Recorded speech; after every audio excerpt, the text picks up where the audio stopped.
Voilà, parfait. Bonsoir à tous. Alors, je te mets le son, Valdo, dis-nous bonjour. Yes. Bonsoir tout le monde. Ah là, nickel, ça fonctionne, c'est très bien. Alors, ça faisait un certain temps qu'on n'avait pas eu de réception. Je ne saurais plus dire quand est-ce qu'était la dernière, ça devait être à Lazare sur Kaiser Reich. Donc là, le processus est reparti, le calendrier se remplit un peu, donc ça fait plaisir. Donc déjà, merci à toi, Valdo, c'est la première chose. Avec plaisir. T'étais déjà venu l'an dernier. Ouais. Oui, euh, oui, oui, oui. pour parler de World War Z, si je ne dis pas de bêtises. C'est exact. C'est bien Voilà. ça, ouais. Bon, peu importe après qui est là, hein, j'ai une vingtaine de créneaux dans l'année pour tout le monde, donc c'est l'occasion surtout d'aborder des sujets qu'autrement on ne ferait pas, donc c'est essentiel. Et puis ça repose sur une participation malheureusement bénévole. Hein, si j'en avais les moyens, je ferais des frais du défraiement et compagnie, mais bon, voilà, ça n'est pas le cas. Je n'en tire aucun revenu, donc du coup c'est parfaitement bénévole. Donc merci d'autant plus. Alors, sur quoi est-ce que l'on part ce soir? Et ben ce soir, et d'ailleurs à deux autres occasions, on va parler, une fois par mois, hein, on va parler dans un triptyque, du renseignement français sur du long terme. Donc une trilogie qui couvrira son histoire contemporaine de 1871 à aujourd'hui, donc son histoire tout court, hein, presque, on a envie de dire. Si je ne me trompe pas, c'est ça la période couverte. On s'arrêtera à maintenant, si je Ouais, puis alors dire. sur la période, effectivement, c'est plutôt techniquement c'est 1170 parce qu'il y a des justement Ouais. des petites choses qui sont en fin 70, mais effectivement officiellement ça peut être en 71. C'est les deux dates sont viables. Et pour la date de fin, je pense qu'on ira plutôt sur un 2015 parce qu'il y a eu une réforme il y a eu une réforme en fait légale du renseignement en 2015, donc je pense on terminera sur ça Ouais, au moment ok. venu, quoi. Ce qui change De- pas, ce qui change pas grand chose.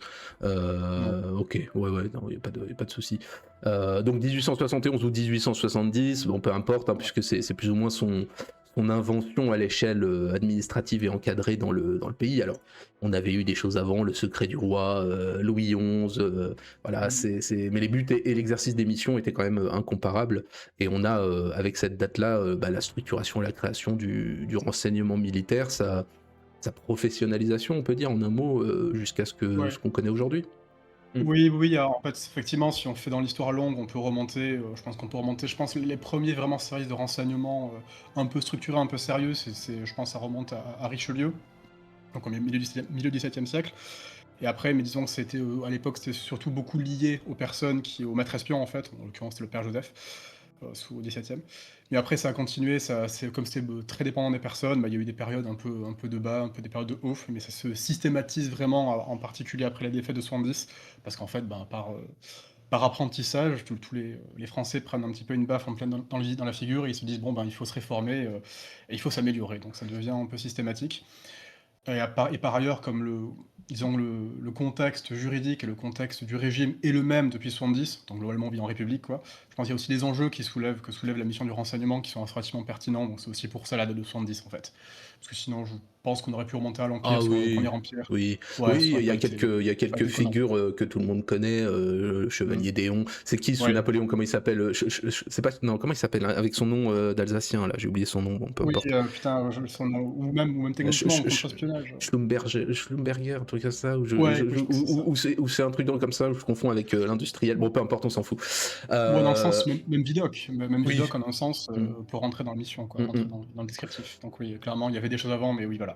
Il y a une forme de systématisation et de continuité depuis 70, donc c'est pour ça, d'où cette date. Ça paraît logique. Bon, on va pas revenir sur ce qu'est le renseignement. On va parler bien sûr de la France, parce que sinon c'est 120 000 vidéos qu'il faudrait. Alors, Oui, d'ailleurs, Oui, vas-y, ouais, vas-y. ouais. Dis-moi. Oui, d'ailleurs, sur ça, il y a méthodologiquement et d'un point de vue bibliographique, c'est ça qu'il y a un problème d'accès aux sources, tout simplement parce que, ben, le renseignement étant secret. Voilà, c'est aussi le renseignement est aussi un peu le doux euphémisme pour parler d'espionnage, hein, il y a aussi un truc par rapport à ça. Bien sûr. Donc forcément, forcément les sources sont compliquées, c'est compliqué d'avoir accès aux sources. Donc la bibliographie est pas particulièrement, épaisse sur ce sujet.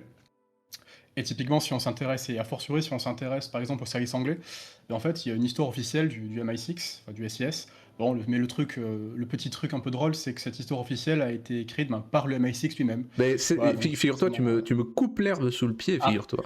Mais mon introduction balaye large. J'essaye de bien faire les choses, donc voilà. Bon, quel intérêt à tout ça? Euh, À titre personnel, dans ce qu'on va faire, moi j'en vois plusieurs et qui peuvent varier selon les époques.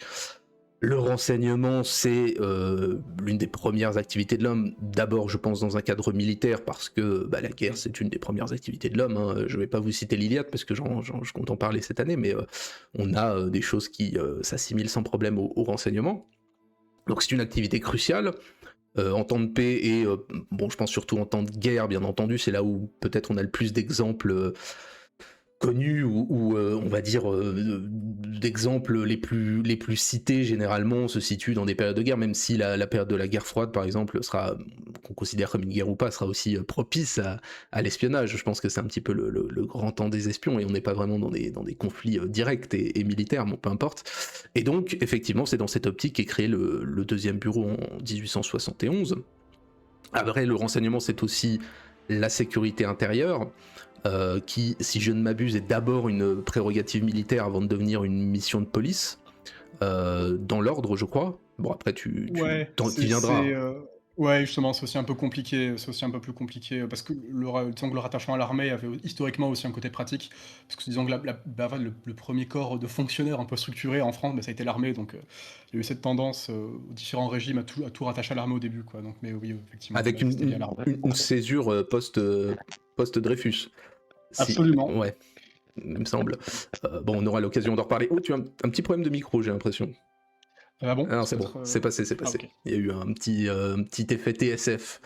Et Ah. si je dis ça, c'est parce qu'on a une dualité des missions et de leur répartition qui va persister jusqu'à nos jours, hein. C'est surtout pour ça que je voulais le dire, c'est qu'on a quand même un renseignement extérieur et un renseignement intérieur avec des ministères parfois différents dans l'attribution de ces missions-là. On connaît toujours ça aujourd'hui. Donc un Oui. intérêt structurel, comment et pourquoi se constituent les choses, par qui, avec quel but, pourquoi est-ce que ça évolue au fil du temps, est-ce que c'est en fonction des menaces, est-ce que c'est en fonction du régime, enfin voilà, la question c'est assez intéressant, de ce point de vue-là, elle est intéressante la question, parce que le renseignement est tributaire d'un contexte, hein, qui change. Hein, avant les deux conflits mondiaux, je pense que c'est au-delà de la sécurité intérieure, des mouvements anarchistes et autres, on est quand même marqué par l'antagonisme avec l'Allemagne, hein. Je pense que c'est quand même, on va dire, l'un des sujets principaux qui occupent le renseignement Et interne et externe. bien sûr, en fait, c'est même la matrice de développement première, quoi. C'est voilà, c'est comment faire face à l'Allemagne, quoi. Avec un peu en secondaire tout ce qui est renseignement colonial, mais le renseignement colonial, en fait, est surtout lié à la colonisation. Oui. Donc, disons que Mm. son intérêt, bon, voilà, c'est ce qui se passe entre deux tribus en Haute-Volta n'avait pas beaucoup d'intérêt pour Paris, quoi. Donc, faut dire Ouais, aussi la ouais, vérité. c'est sans doute plus local, effectivement, Bien sûr. que national. Puis voilà, ça évoluera, on aura effectivement sans doute une prépondérance de la lutte contre les menées soviétiques après 45, une évolution qui sera aussi différente après la chute du mur, enfin bref, l'évolution des structures répond sans doute aussi à l'évolution un petit peu des menaces, peu importe, on aura l'occasion d'en reparler, ce sera ton Mmh. boulot. Et puis il est aussi marqué, c'est là qu'on en venait effectivement à ça, parce qu'il fait sa particularité dans nos sociétés dites ouvertes, il est marqué par le sceau du secret, quoi, ce qui donne un cadre juridique assez singulier, parfois flou, puisque dans tout régime, que ce soit une démocratie, une dictature, ce que vous voulez, nécessité fait loi, hein. Donc dans notre monde voulu transparent et démocratique occidental, peu importe ce qu'on en pense, ça reste une anomalie quand même, le renseignement et son secret. Et c'est là où on en revient effectivement à ce que tu disais, qui est une anomalie assez proprement française, parce que d'autres services ont exfiltré certaines informations pour leur image de marque. Donc d'où effectivement ce que tu disais sur les services anglais qui écrivent un petit peu leur propre légende, chose qui ne se fait pas trop en France, hein, sauf erreur de ma part, ou en tout cas ne se faisait pas trop. Non, Euh, c'est, en fait, je crois que récemment, il y a un livre sur la DGSE qui est sorti, sur l'histoire de la DGSE, qui est sorti très récemment, je crois, il y a 1 ou 2 mois. Et justement, l'auteur, j'étais allé voir l'auteur en conférence et l'auteur expliquait quand il avait commencé à travailler sur ça, c'était uniquement sur les sources ouvertes.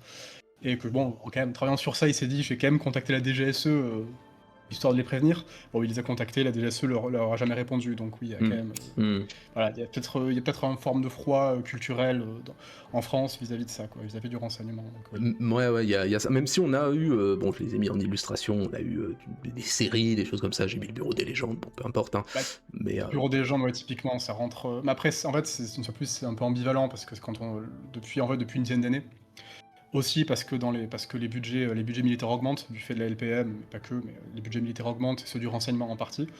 Que le renseignement français a aussi fait face à beaucoup de crises depuis 15 ans. En fait, depuis Mohamed Merah, en fait, depuis l'affaire Merah, il y a beaucoup de crises. Bah, il y a il y a quand même une certaine tendance à monter en puissance, à essayer de s'ouvrir, à essayer de se moderniser, de sortir justement d'un peu des vieux atavismes, d'être très très secret, quoi. Donc il y a un peu, c'est un peu ce qu'on sent de l'extérieur, quoi. C'est qu'à ce côté, une hésitation, quoi. Il y a Bah, j'ai même un vu pas en avant, un pas en des arrière. j'ai même vu des si je dis pas de bêtises, des offres de recrutement, entre guillemets, publiques, ce qui, n'était pas forcément le cas avant, en tout cas dans mon souvenir, de recherche, d'emploi administratif. Ouais, Mais bon, oui. bah, peu importe après, ils font ce qu'ils doivent faire. J'imagine qu'il y a aussi une crise du recrutement de personnel qualifié, vu les menaces auxquelles on fait face aujourd'hui ou qui demandent, des gens qui, connaissent sans doute, on va dire certains milieux qui, étaient peut-être pas la cible prioritaire du renseignement il y a encore 30 ans. Enfin bon bref. Donc intérêt structurel, second intérêt à mon avis, de cette réception, il est aussi opérationnel. Je ne sais pas tout en détail de ce qui sera traité, mais, bah, c'est toujours je crois le plus passionnant en fait, c'est de suivre les opérations menées, leurs, pratiques un peu par l'exemple pour connaître, bah, du métier, de son évolution, des grandes affaires qui ont marqué un peu l'histoire du renseignement, les compétences, les activités des gens impliqués, au-delà de ce que tu citais dans notre discussion de l'image d'Épinal de James Bond. Mmh. Et puis, bah, au-delà des hommes, l'intérêt opérationnel, c'est aussi la forme du renseignement, la forme qui prend humain, l'ensemble des sources possibles, son aspect militaire, son aspect économique, industriel, maintenant financier, politique, enfin voilà, toutes ces opérations, la forme qu'elles prennent, ouvertes ou clandestines, tout ça, c'est bon, qui sont aussi tributaires du temps dont on va parler, mais voilà, qui sont assez intéressantes. Et donc voilà, c'est en gros qui fait quoi, et puis comment on le fait pendant ces 150 années, quoi. C'est un petit peu ça, je pense, les deux questions les plus intéressantes et ce à quoi tu vas essayer de répondre en présentant bah, ce grand siècle et demi d'activité, ou un Ouais, petit c'est peu dans moins les du grandes lignes, coup. c'est ça.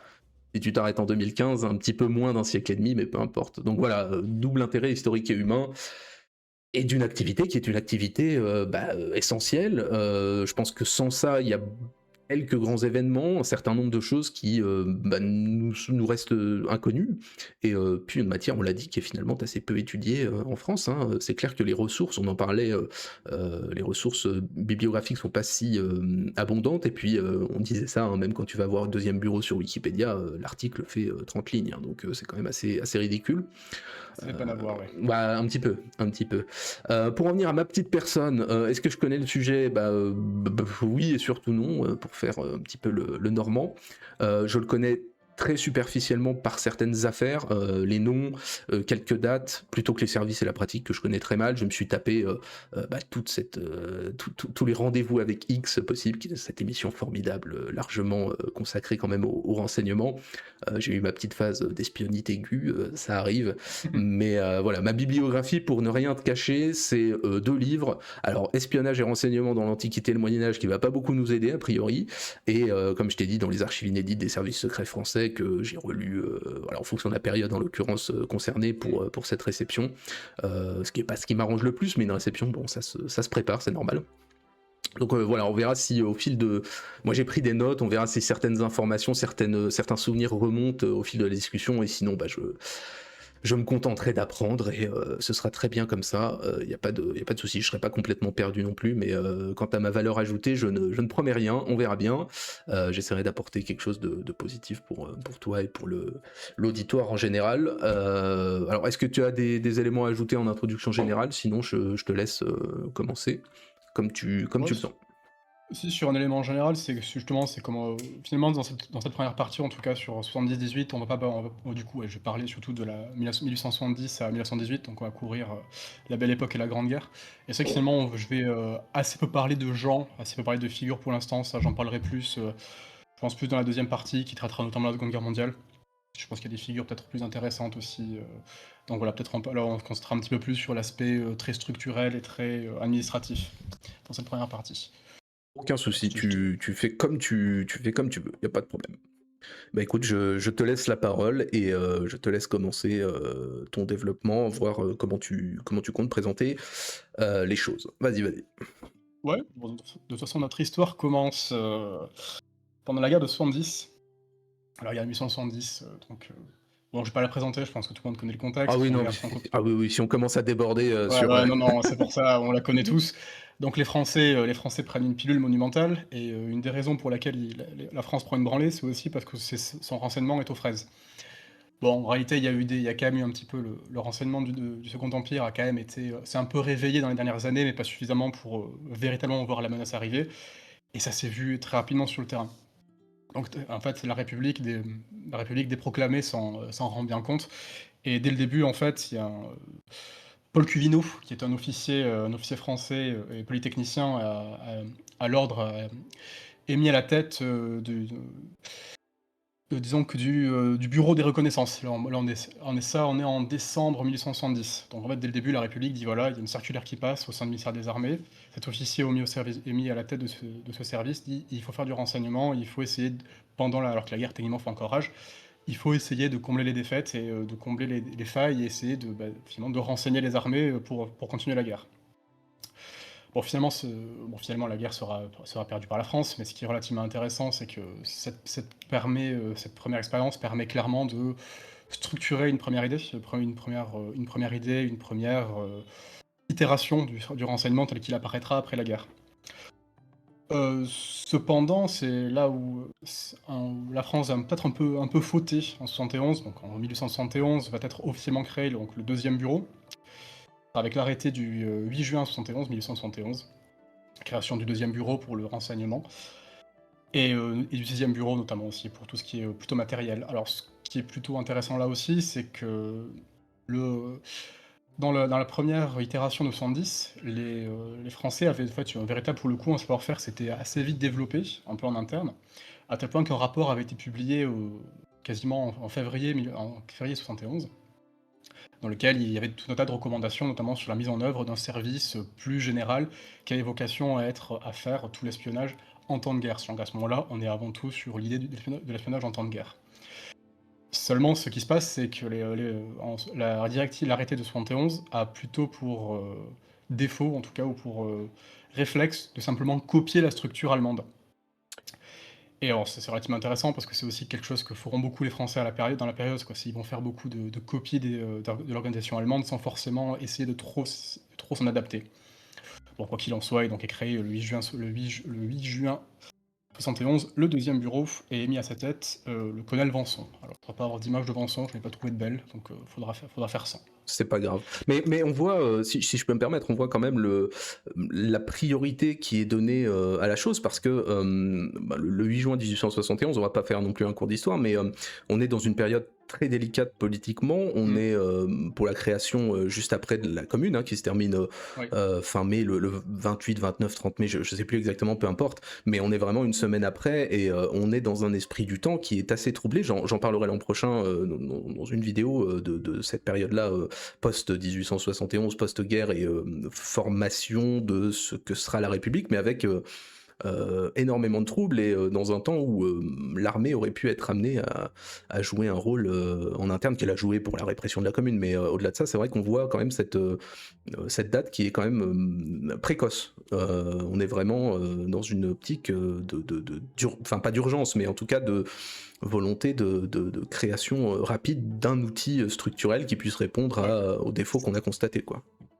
Tout à fait, ça l'est d'autant plus, enfin, ce que tu dis est intéressant parce que dans la création du service, du 2e bureau, donc c'est tout ce qui nous intéresse surtout, c'est le 2e bureau, la section de la statistique, qui en théorie qui a pour mission d'analyser en fait, d'analyser les informations. Ça fait également créer au sein de ce bureau, enfin pas vraiment au sein, mais pas vraiment en fait, qui est qui est la section statistique, pardonnez-moi.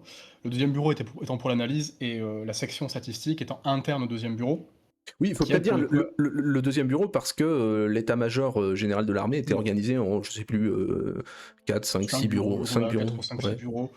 Ouais, 5 bureaux qui voilà, pour réformer l'armée, quoi. Et le 2e bureau était donc purement lié au renseignement. Donc le deuxième bureau étant plutôt lié sur l'analyse et au sein de ce bureau d'analyse existait ce qu'on appelait la section statistique, la SS, qui était en fait dont la mission était la collecte de renseignements. Donc en gros, c'était tout l'aspect opérationnel et l'aspect aller sur place, recruter des sources, ce genre de choses, était fait par cette SS. Le problème, ça deviendra un problème plus tard. Mais ce qui est intéressant, au début, c'est pas officiel, ça reste officieux. Pourquoi c'est officieux? Déjà parce que Vanson, le commandant de Vanson, c'est ce qu'il veut, colonel plutôt. Il veut que cette section statistique soit indépendante et n'existe pas dans les registres administratifs.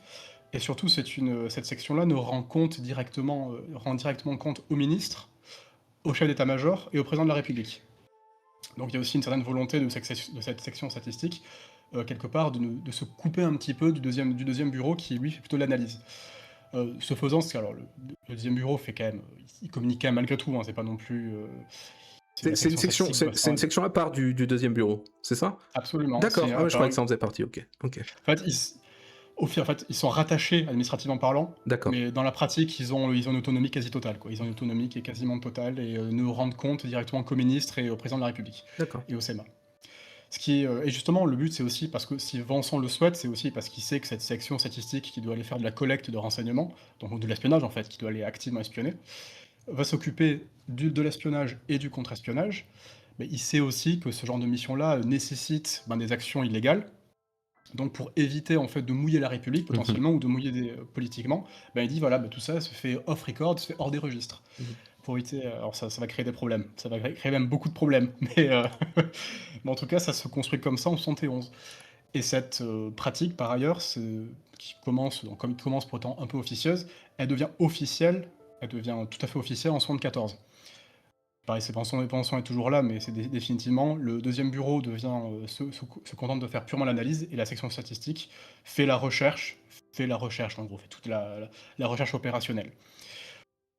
Par ailleurs, ce qui est plutôt intéressant, c'est que du coup, alors je vais pas forcément aller sur les techniques d'espionnage en tant que telles, mais comme le deuxième bureau se retrouve à surtout faire de l'analyse, c'est intéressant de constater que sa principale source, sa première source pour faire ces analyses, c'est la presse étrangère, tout simplement.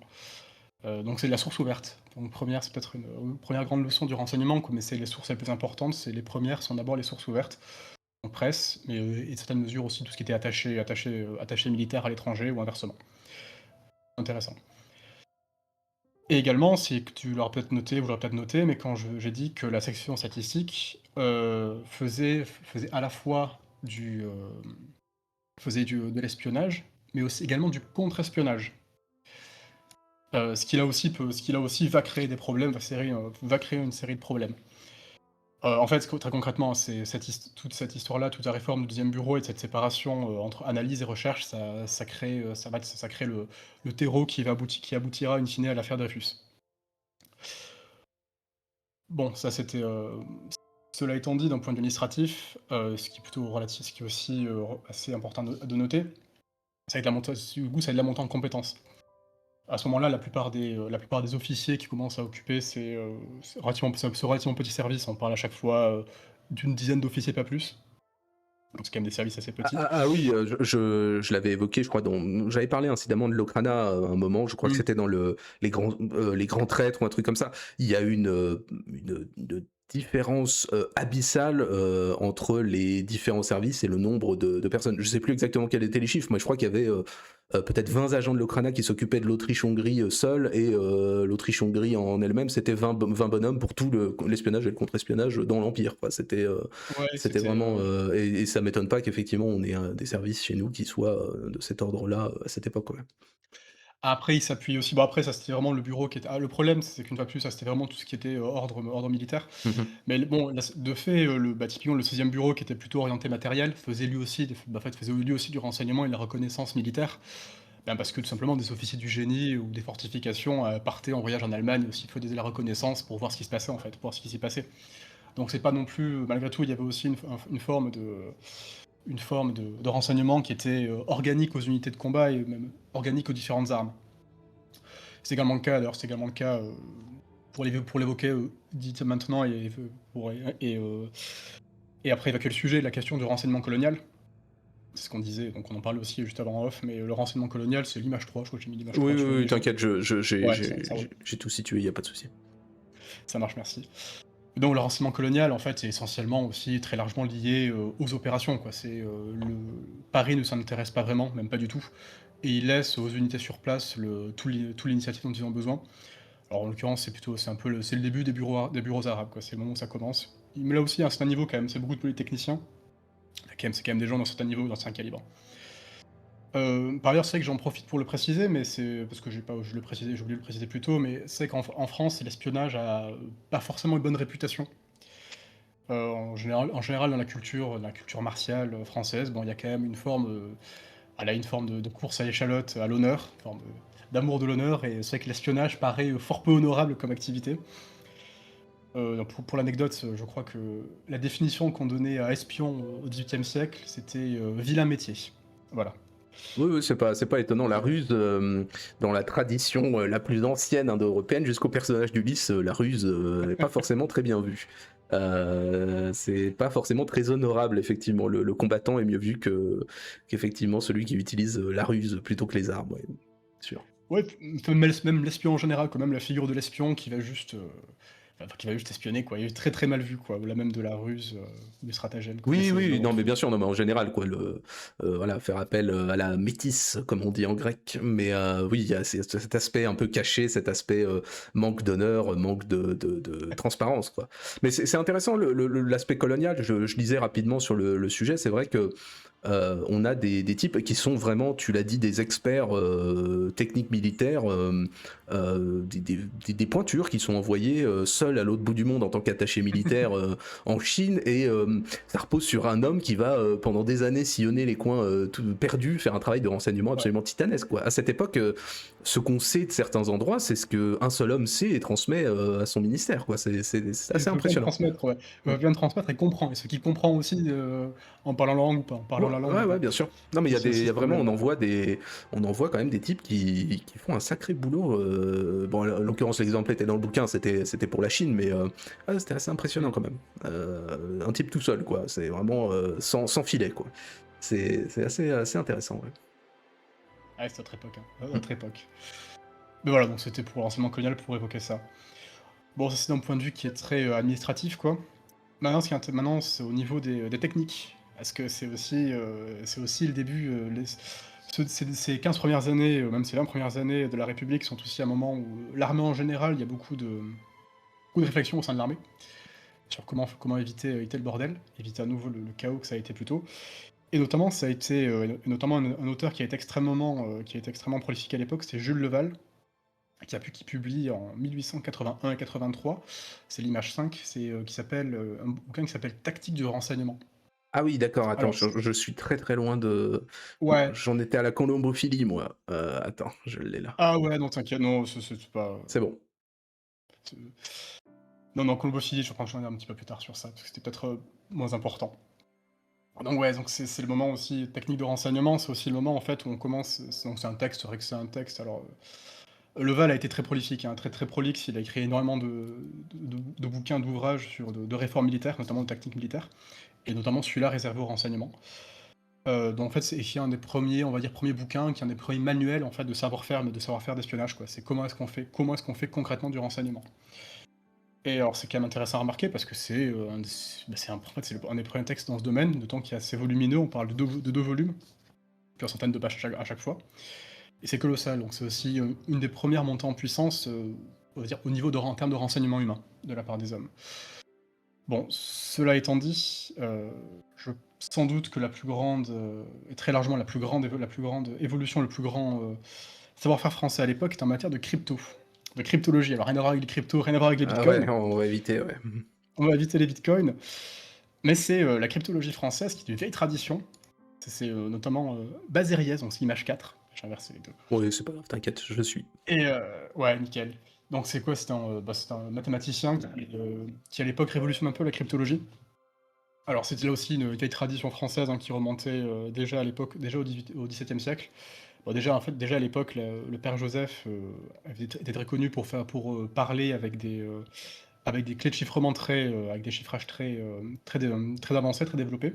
D'ailleurs à tel point que certains de ces documents chiffrés ne seront déchiffrés qu'à la fin du IXe siècle, justement, par la cryptologie française, qui parviendront justement à, déchiffrer, déchiffrer ces vieux documents.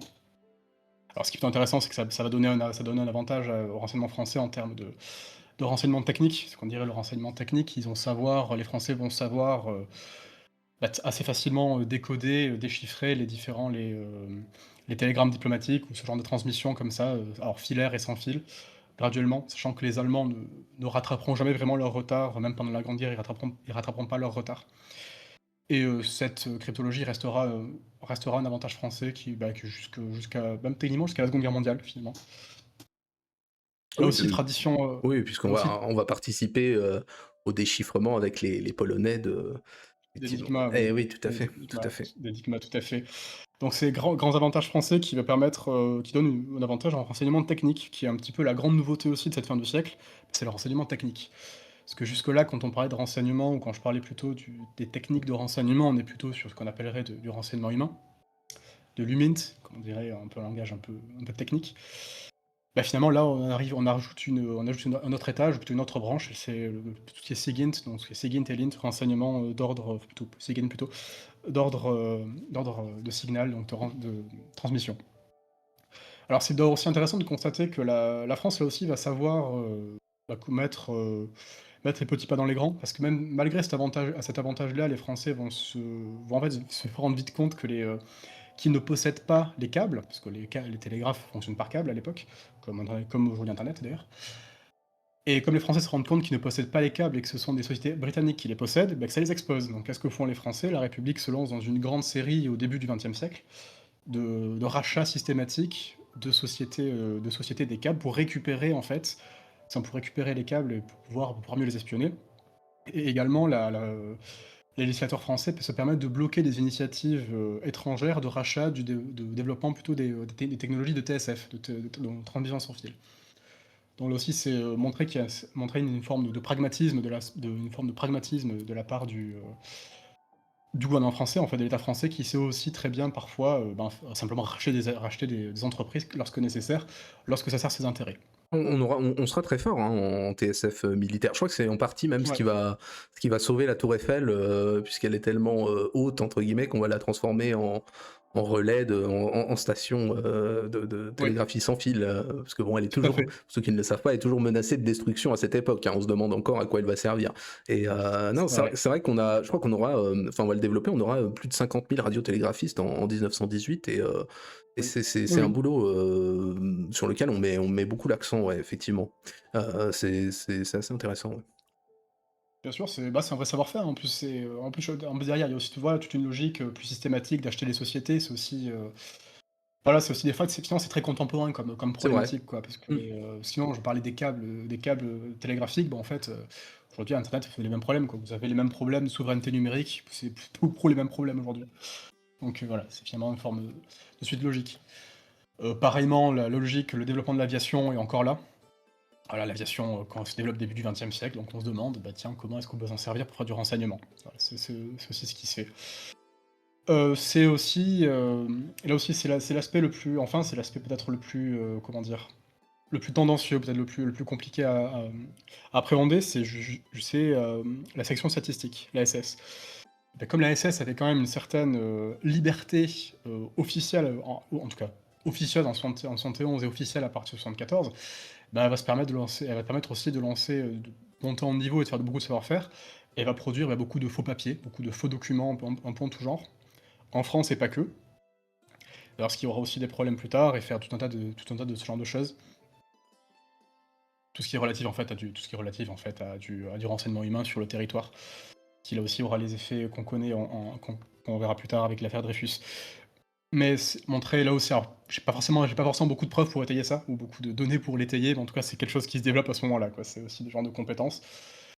Il y avait quelques projets aussi, il y a quelques projets en cas de guerre avec l'Allemagne qui se développent, de la part de l'ASS, notamment le colonel Sander qui est, le colonel Sander, alors rien à voir avec, Sanders et le KFC, mais, colonel Sander qui est le patron de l'ASS à la fin des années 1880, Avec un qui lui nom est un peu pareil, juste. oui, il faut pas confondre la SS Ouais, avec une autre. Hein, mais ouais, tout à fait. je, Qui propose des opérations, je le remets en image. Hein. Il était ouais, horrible. avec son cheval blanc, il trône sur son beau Exactement. cheval blanc. Qui était, donc ce bon vieux colonel Sander qui avait proposé des opérations un peu de tout. Alors il y avait des opérations, finalement de sabotage, hein, en Allemagne. Bon, c'est classique en fait en cas de guerre. Mais également des opérations potentiellement de guerre bactériologique. C'était, proposé, bon, ça a été refusé, ça a été refusé, mais voilà, ce genre d'opérations ont été mis sur le papier, ont été mis sur la table. Faut imaginer que des ministres français ont reçu un beau jour un dossier de la SS, voilà, félicitations, nous avons une idée, une formidable idée pour la guerre contre l'Allemagne. Voilà, ces choses-là ont existé. Enfin, enfin et ce sera peut-être un autre point aussi, peut-être un point sémantique aussi, mais c'est sur le pas sémantique non, mais administratif. Je répète une fois plus, mais c'est bien le fait que la SS gérait à la fois tout ce qui relevait de l'espionnage et du contre-espionnage, ce qui pouvait rentrer en opposition un petit peu avec ministère de l'Intérieur qui, lui, devait aussi officiellement gérer le contre-espionnage. Alors c'est vrai c'est relativement intéressant à proposer, mais disons que techniquement, la police spéciale, donc qui avait été créée au moment du Second Empire et que d'ailleurs que la République n'avait pas supprimé, qui avait pour but de faire de l'espionnage politique, travaillait très régulièrement à la fois avec le ministère de l'Intérieur et donc la sûreté qui était techniquement le renseignement du ministère de l'Intérieur, et aussi la section statistique qui était au ministère des Armées. Donc il y avait aussi un peu ce double chapeau. Et donc, en fait, aussi par conséquent, un double niveau de compétence. En tout cas, possiblement un double niveau de compétence. Là, pour l'instant, je le pose comme étant un avantage, mais bon, ça va vite changer. Bon, ça c'était. Je pense que là, on a surtout vu les qualités qui étaient, dans mon sens, les grandes qualités, les grandes réussites du renseignement. En tout cas, dans cette première période. Donc, c'est surtout des succès d'ordre technique. C'est finalement, malgré des moyens peut-être un petit peu limités, et bon, peut-être un peu sous-dotés, les Français réussissent très très bien le passage à la modernité. Et savent assez bien finalement s'adapter aux nouvelles réalités de cette fin du 19e siècle. À certains égards, un peu mieux que l'Allemagne, en tout cas en ce qui concerne le renseignement technique. En ce qui concerne le renseignement humain, ça reste un peu plus discutable. Donc on verra pendant la guerre, mais bon, cela étant dit, les Allemands étaient peut-être un peu moins pires en termes de renseignement humain sur la France, même bien que c'était pas très glorieux non plus. Typiquement des affaires comme Atari, quoi. Oui, on y viendra. Ouais. On y viendra, on y viendra. Bon, non, finalement, qu'est-ce qui pose bon, finalement, s'il y a des grands échecs, s'il y a des échecs à noter du côté renseignement, et sans doute, c'est tout ce qui relève du politique. Et ça, c'est peut-être le point le plus problématique, et même en fait, le plus choquant. Le plus choquant, même pour le régime qui a potentiellement qui a même mis en péril le régime au final, le renseignement. Oui, c'est clair, les deux sont imbriqués et effectivement les ingérences de l'un et l'autre posent problème pour cette période républicaine là, tout à fait. Ouais, c'est ça, donc on a toujours une ESS qui a double toujours bizarre de dire ça comme ça. Une ESS qui a double chapeau espionnage contre espionnage et qui travaille du coup beaucoup avec le ministère de l'Intérieur, avec la police spéciale qui est la police spéciale qui aurait dû être abolie, mais la police spéciale qui elle travaille d'habitude plutôt avec les préfets. Donc ce qui fait en fait donc ces interactions-là, si elles sont plutôt alors si ça ferait des résultats, ça crée aussi des problèmes plutôt à partir de 86. Alors pourquoi? Parce que c'est l'image 8, à partir de 1886, qu'est-ce qui se passe? Eh bien, c'est ce bon vieux général La Revanche, le bon vieux boulanger. Je suis où? Attends, bouge pas. Ouais, désolé, c'est un peu un bordel. La loi... Putain, c'était quelle image? Attends. C'est la 08. Oui, moi j'ai tout renommé. Ah oui, c'est bon, j'y suis. Ok. C'est bon. Ouais, désolé. Non, je t'en prie. Je peux modifier mon axe en plus. Bah, c'est un peu ce que je constate. C'est pas grave, c'est pas grave. J'essaye de suivre. C'est bon, j'ai la loi. J'ai la loi, c'est bon. Non, mais là, en fait, on va parler de ça, puis on parlera de Dreyfus un peu plus tard. Aucun problème. Mais c'était... parce qu'en fait, je me suis rendu compte que c'était le contexte, c'était important aussi, le contexte de 86, justement, parce que c'est Boulanger, c'est la loi que propose le général Boulanger, mon vieux général La Revanche, et qui est le premier cadre légal qui condamne l'espionnage en temps de paix. Jusque-là, il était condamné en temps de guerre, mais là, on commence à condamner en temps de paix. Et par ailleurs, c'est aussi la première loi qui commence à créer les carnets A et les carnets B pour commencer à ficher les populations, en l'occurrence les populations étrangères, sur le territoire national. Donc c'est en gros ça prédate un petit peu tout ce qui est les fiches S en fait, si vous voulez ça, les fiches S actuelles. Alors c'est pour ça que c'est important à proposer. C'est important à proposer, d'autant que ça joue dans une paranoïa générale aussi, qui est celle de l'espionnite. Alors ça aussi, c'est un peu compliqué à quantifier, mais la fin du 19e siècle, c'est une période où, entre paranoïa, justement, entre revanchisme et paranoïa prussienne, bah, finalement, on voit des étudiants partout. C'est qu'on a une série, on a assez régulièrement tout un tas de petits, d'affaires, d'accusations d'espionnage ça et là. Alors j'en avais mis une en image 9, Tout à c'était un fait, tout à exemple, fait. Ouais, un ouais, article de presse, je l'ai mis ça. bah, c'était un truc, voilà, c'est une ce que j'ai trouvé, complètement au pif, hein, c'est un article au pif, il y en a eu des dizaines comme ça à cette époque-là. Et bon, c'est donc finalement et donc un des objectifs quand même malgré tout de la loi 86, c'était aussi de répondre à ce besoin-là et essayer de calmer un petit peu aussi d'essayer de calmer un petit peu de calmer un petit peu la paranoïa. Bon, Ah, ça mais a pas trop marché. c'est important parce que de ce que j'ai lu, on a déjà un mouvement international pour réguler la chose, hein. Je crois que c'est à la conférence de Bruxelles, mais qui aboutit pas en Oui, tout à fait, 1874. tout à fait. Ça va aboutir chez nous quand même à la définition de ce qu'est l'espion, parce que avant on était sur une loi bien plus ancienne, qui était beaucoup plus sévère et très lacunaire sur les activités, parce qu'on est beaucoup plus au début du 19e, au milieu du 19e, dans le complot, dans le délit politique, plus que dans l'activité d'espionnage et tout ce que ça implique en termes de relations entre pays. Et c'est vrai que c'est important parce qu'avec une activité claire, va naître un vocabulaire, va naître des définitions. C'est quelque chose qu'on oublie parfois parce que le langage est un peu dévalorisé, mais les mots, c'est important, hein, pour définir ce qu'est une activité, ce qui est répréhensible et ce qui ne l'est pas. C'est une forme de sécurité juridique qui permet aussi de condamner certaines activités. Mais tu parlais de l'espionnage, c'est vrai qu'il y a un contexte qui est intéressant. Je lisais ça aussi, notamment sur la poudre sans fumée qu'on invente chez nous, hein, Oui, en 1884 et qui sera vendu par une société, je crois, de Nobel qui embauche les types qui bossent dans l'usine, oui, oui, qui ont oui. fabriqué la poudre et qui va le vendre aux Italiens, aux Allemands et compagnie. Donc c'est vrai qu'il y a un contexte de technique, quoi, presque, hein, d'avancée technologique déjà, qui circule de pays en pays et qui motive aussi en partie cette loi-là. Mais c'est hyper important parce que sans cette loi et sans la définition d'un cadre légal et répressif, on est toujours dans le flou de ce qu'est cette activité-là de renseignement, quoi. Donc c'est quand même un tournant assez important. Je crois qu'ils essayeront de enfin, je sais même plus quel sera son statut. Je crois qu'ils essaieront de la rendre un peu plus dure au fil du temps, mais je sais plus si seront votées d'autres lois ou si on reste pendant longtemps sous ce régime. J'avoue que je sais plus du tout sur la loi de 1886 combien de temps elle s'applique, mais c'est fondamental, ouais. C'est C'est vrai que fondamental. bah, ça va durer assez longtemps parce que ça va durer, très, très longtemps. Je crois que les parlementaires vont s'écharper dessus, pour la modifier encore, Ouais, il me semble, ouais. ouais, je crois que j'ai vu, ouais, je crois qu'il y a genre une dizaine de tentatives de réforme à peu près, hein, de cette loi de 86, hein, pour essayer de la préciser, de l'améliorer ou voilà, ou peu importe quoi, ou de la rendre plus dure. Voilà, donc ça reste un gros sujet malgré tout. Mais effectivement, ça doit permettre de donner un premier cadre légal. D'ailleurs, pour donner un ordre d'idée, hein, on a eu 193 poursuites au titre en fait de cette loi entre 86 et 14. Pour donner un ordre d'idée, donc à peu près 200 poursuites. Oui, parce qu'après, Euh, est-ce que pendant la guerre, parce que c'est une question à la con, c'est possible que, mais pendant la guerre, on change de on, ch- statut, parce on change de que, statut pendant ouais, la guerre. ouais, On il me change semblait. justement, alors, le statut légal sera de l'espionnage en temps de guerre était déjà. En fait, il existait déjà un statut légal de l'espionnage, mais c'est celui pour le temps de guerre. Franchement, c'est celui qui est ressorti en 14 et qui avait d'ailleurs qui avait été amendé par des conventions internationales en 1904 et 1907, si je ne m'abuse. Donc voilà, donc ça a été revu, notamment qui ordonne le fait qu'un soldat en uniforme ne peut pas être considéré comme un espion, quoi. C'est le genre de choses-là qui apparaissent dans cette convention. Donc ouais, c'est pas le même statut légal qui s'applique. Pour revenir sur du coup la loi de 86, donc 193 poursuites, dont 85 condamnations. Voilà, pour donner un ordre d'idée, 84 non-lieux. Ça donne aussi bon, certaines réalités sur la capacité aussi à mener des enquêtes.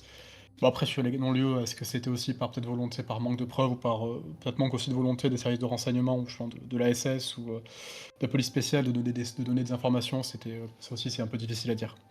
Oui, Enfin, c'est dans tous vrai. les Et puis cas, voilà, peut-être que parfois tu peux aussi exfiltrer un agent étranger contre quelque chose. Enfin, je sais pas. Après, ça peut s'expliquer aussi. J'ai pas toutes les oui, données. aussi, il y a des choses comme ça, mais voilà, après, disons que la paranoïa, enfin, disons Oui, qu'il y a des choses, ouais, disons que quelquefois, quand c'est un peu trop gros, voilà, quand c'est un peu trop gros, c'est que ça l'est.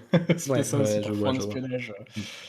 Pas toujours, bon, typiquement, bon, même si c'est un peu le cas de l'affaire Matahari, quoi, dans la catégorie, tout ceci est complètement ridicule, la condamnation a été politique, c'était quand même un petit peu, ça se pose un peu là quand même comme exemple, même si c'est plutôt un cas de guerre.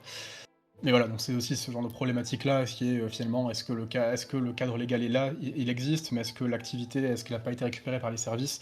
Ou, est-ce que c'est juste de la paranoïa, quoi? C'est aussi, c'est beaucoup d'options possibles. Quoi qu'il en soit, malgré tout, ça règle pas les problèmes, hein, cette histoire de notamment de coordination policière. Et c'est là aussi que l'accès aux sources est intéressante parce qu'il y a une réforme en 99, où justement la contre-espionnage passe officiellement sous la tutelle du ministère de l'Intérieur. Mais disons qu'entre la période 86 et 99, il y a officiellement une coordination, donc il y a officiellement le contre-espionnage qui est sous la tutelle de l'armée. Et c'est intéressant parce que je consultais des sources, j'avais un bouquin qui était issu du ministère des Armées, dans lequel il disait que, bah, finalement tout se passait très très bien et tout le monde était très heureux. Mais quand je consultais une autre source, c'est un historien qui lui avait plutôt une formation de politiste. Lui au contraire, il sortait que ça a été une catastrophe absolue et qu'il y avait eu une vingtaine de textes réglementaires qui avaient été sortis au ministère de l'Intérieur et au ministère des Armées sur cette période-là, précisément pour travailler sur la coordination. Preuve aussi quelque part ça marchait pas très très bien. Donc c'est aussi notre défaut, notre problème d'accès aux sources, quoi, dont on parlait plus tôt. Bref, tout ça pour dire la coordination, la guerre c'est aussi une forme de début de guerre des polices, c'est un problème qui se joue dès le début, quoi. Qui fait quoi, qui fait quoi en termes de renseignement. Bon, finalement, finalement, c'est l'histoire qui va un peu régler ce problème une bonne fois pour toutes, et c'est l'affaire Dreyfus. Alors là, bon, pareil, je vais pas vous faire, je pense pas vous faire l'affront de vous rappeler l'affaire Dreyfus, mais du coup, donc, Encore que, il y aurait, je pense, beaucoup à en dire, parce que tout le monde voit ce qu'est l'affaire Dreyfus. Dans les faits, je pense que c'est pas quelque chose qui est si connu que ça. Une fois sorti du J'accuse ou que sais-je, je pense que les motifs, la naissance de l'affaire, ses développements et tout ça, je suis pas sûr que ce soit... Enfin, c'est tellement oui. loin aujourd'hui que je suis pas sûr que ce soit voilà, d'une actualité folle et que les gens aient envie de s'y plonger plus que ça. Il y a des gens qui sont passionnés par ça pour nous dire que Dreyfus était coupable ou pas. Ah, Il y a 100... Non, mais peu importe, mais bon, il y a oui, oui, bon, ça a 125, 130 ans, bon, oui, oui. voilà, là, je Ouais, pense qu'on peut passer à autre chose, quoi. oui, c'est pas un combat, c'est un peu un combat d'arrière-garde, ça, c'est un combat. Un petit peu, Bah, je trouve. ah, même pas, c'est pire que ça, c'est pire qu'un combat d'arrière-garde. Enfin, peu importe, c'est pas la question. Mais voilà, bon, malgré tout, pour rappeler les faits, Capitaine Dreyfus, accusé, donc officier israélite de confession israélite, qui a été accusé d'espionnage, notamment du canon 75, notamment sur le canon de Oui, 75. c'est le bordereau, pour Oui, expliquer aux gens vite fait, le bordereau qu'on trouve, alors c'est une lettre en fait qui a été prélevée dans une poubelle, une corbeille à papier, bref, de l'ambassade d'Allemagne par une femme de ménage oui, qui bossait pour les pour la services, SS, voilà, ouais, et exactement. qui dresse une liste de documents qui vont être livrés à l'ennemi, dont le modèle du canon de 75 par ce qui est a priori un agent français, mais on ne sait pas encore On ne sait pas qui qui est-ce, c'est. quoi, voilà. Donc c'est Dreyfus qui est accusé. Alors par ailleurs, cette petite anecdote, c'est aussi amusant parce que je parlais un peu plus tôt, mais le canon de 75 il y a aussi une histoire derrière la genèse du canon de 75 et du projet d'armement. C'est que justement, elle a été aussi beaucoup poussée par la SS.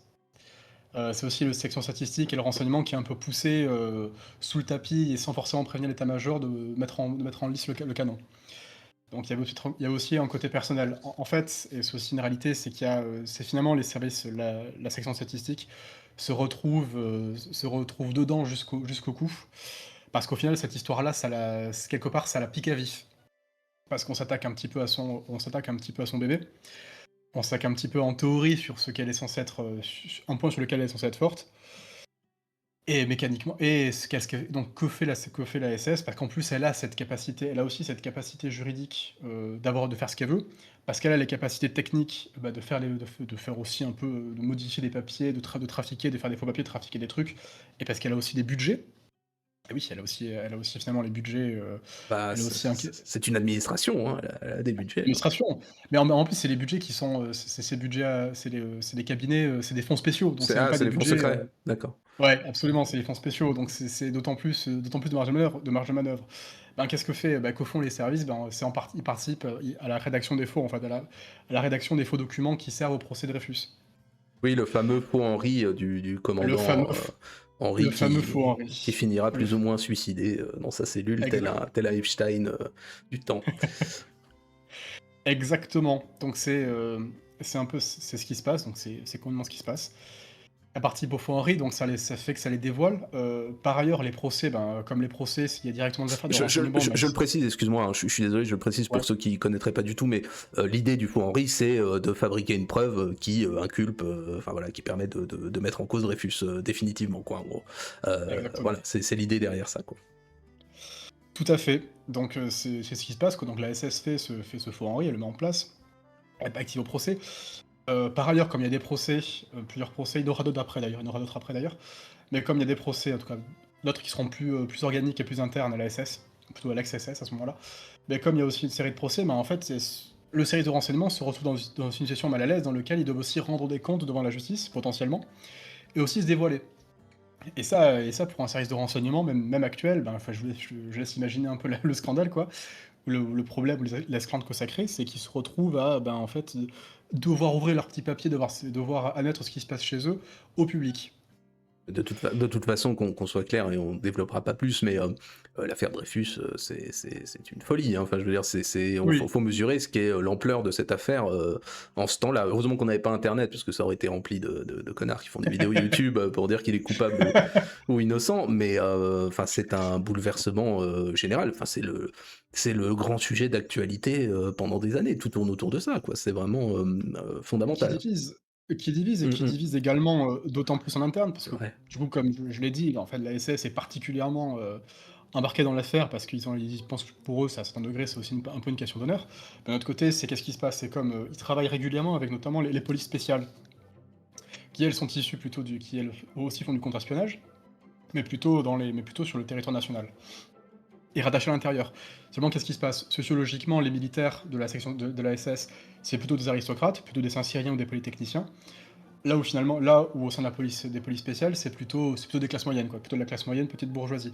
Donc en plus de ça, il y a un rift politique dans lequel on se retrouve avec une police spéciale qui est en gros un peu plus pro-Dreyfus, et la SS qui elle devient plus anti-Dreyfusarde. Dreyfusarde, pas que par structure, parce que c'est aussi pour protéger la maison, mais aussi parce que politiquement, ils sont plutôt alignés sur ça.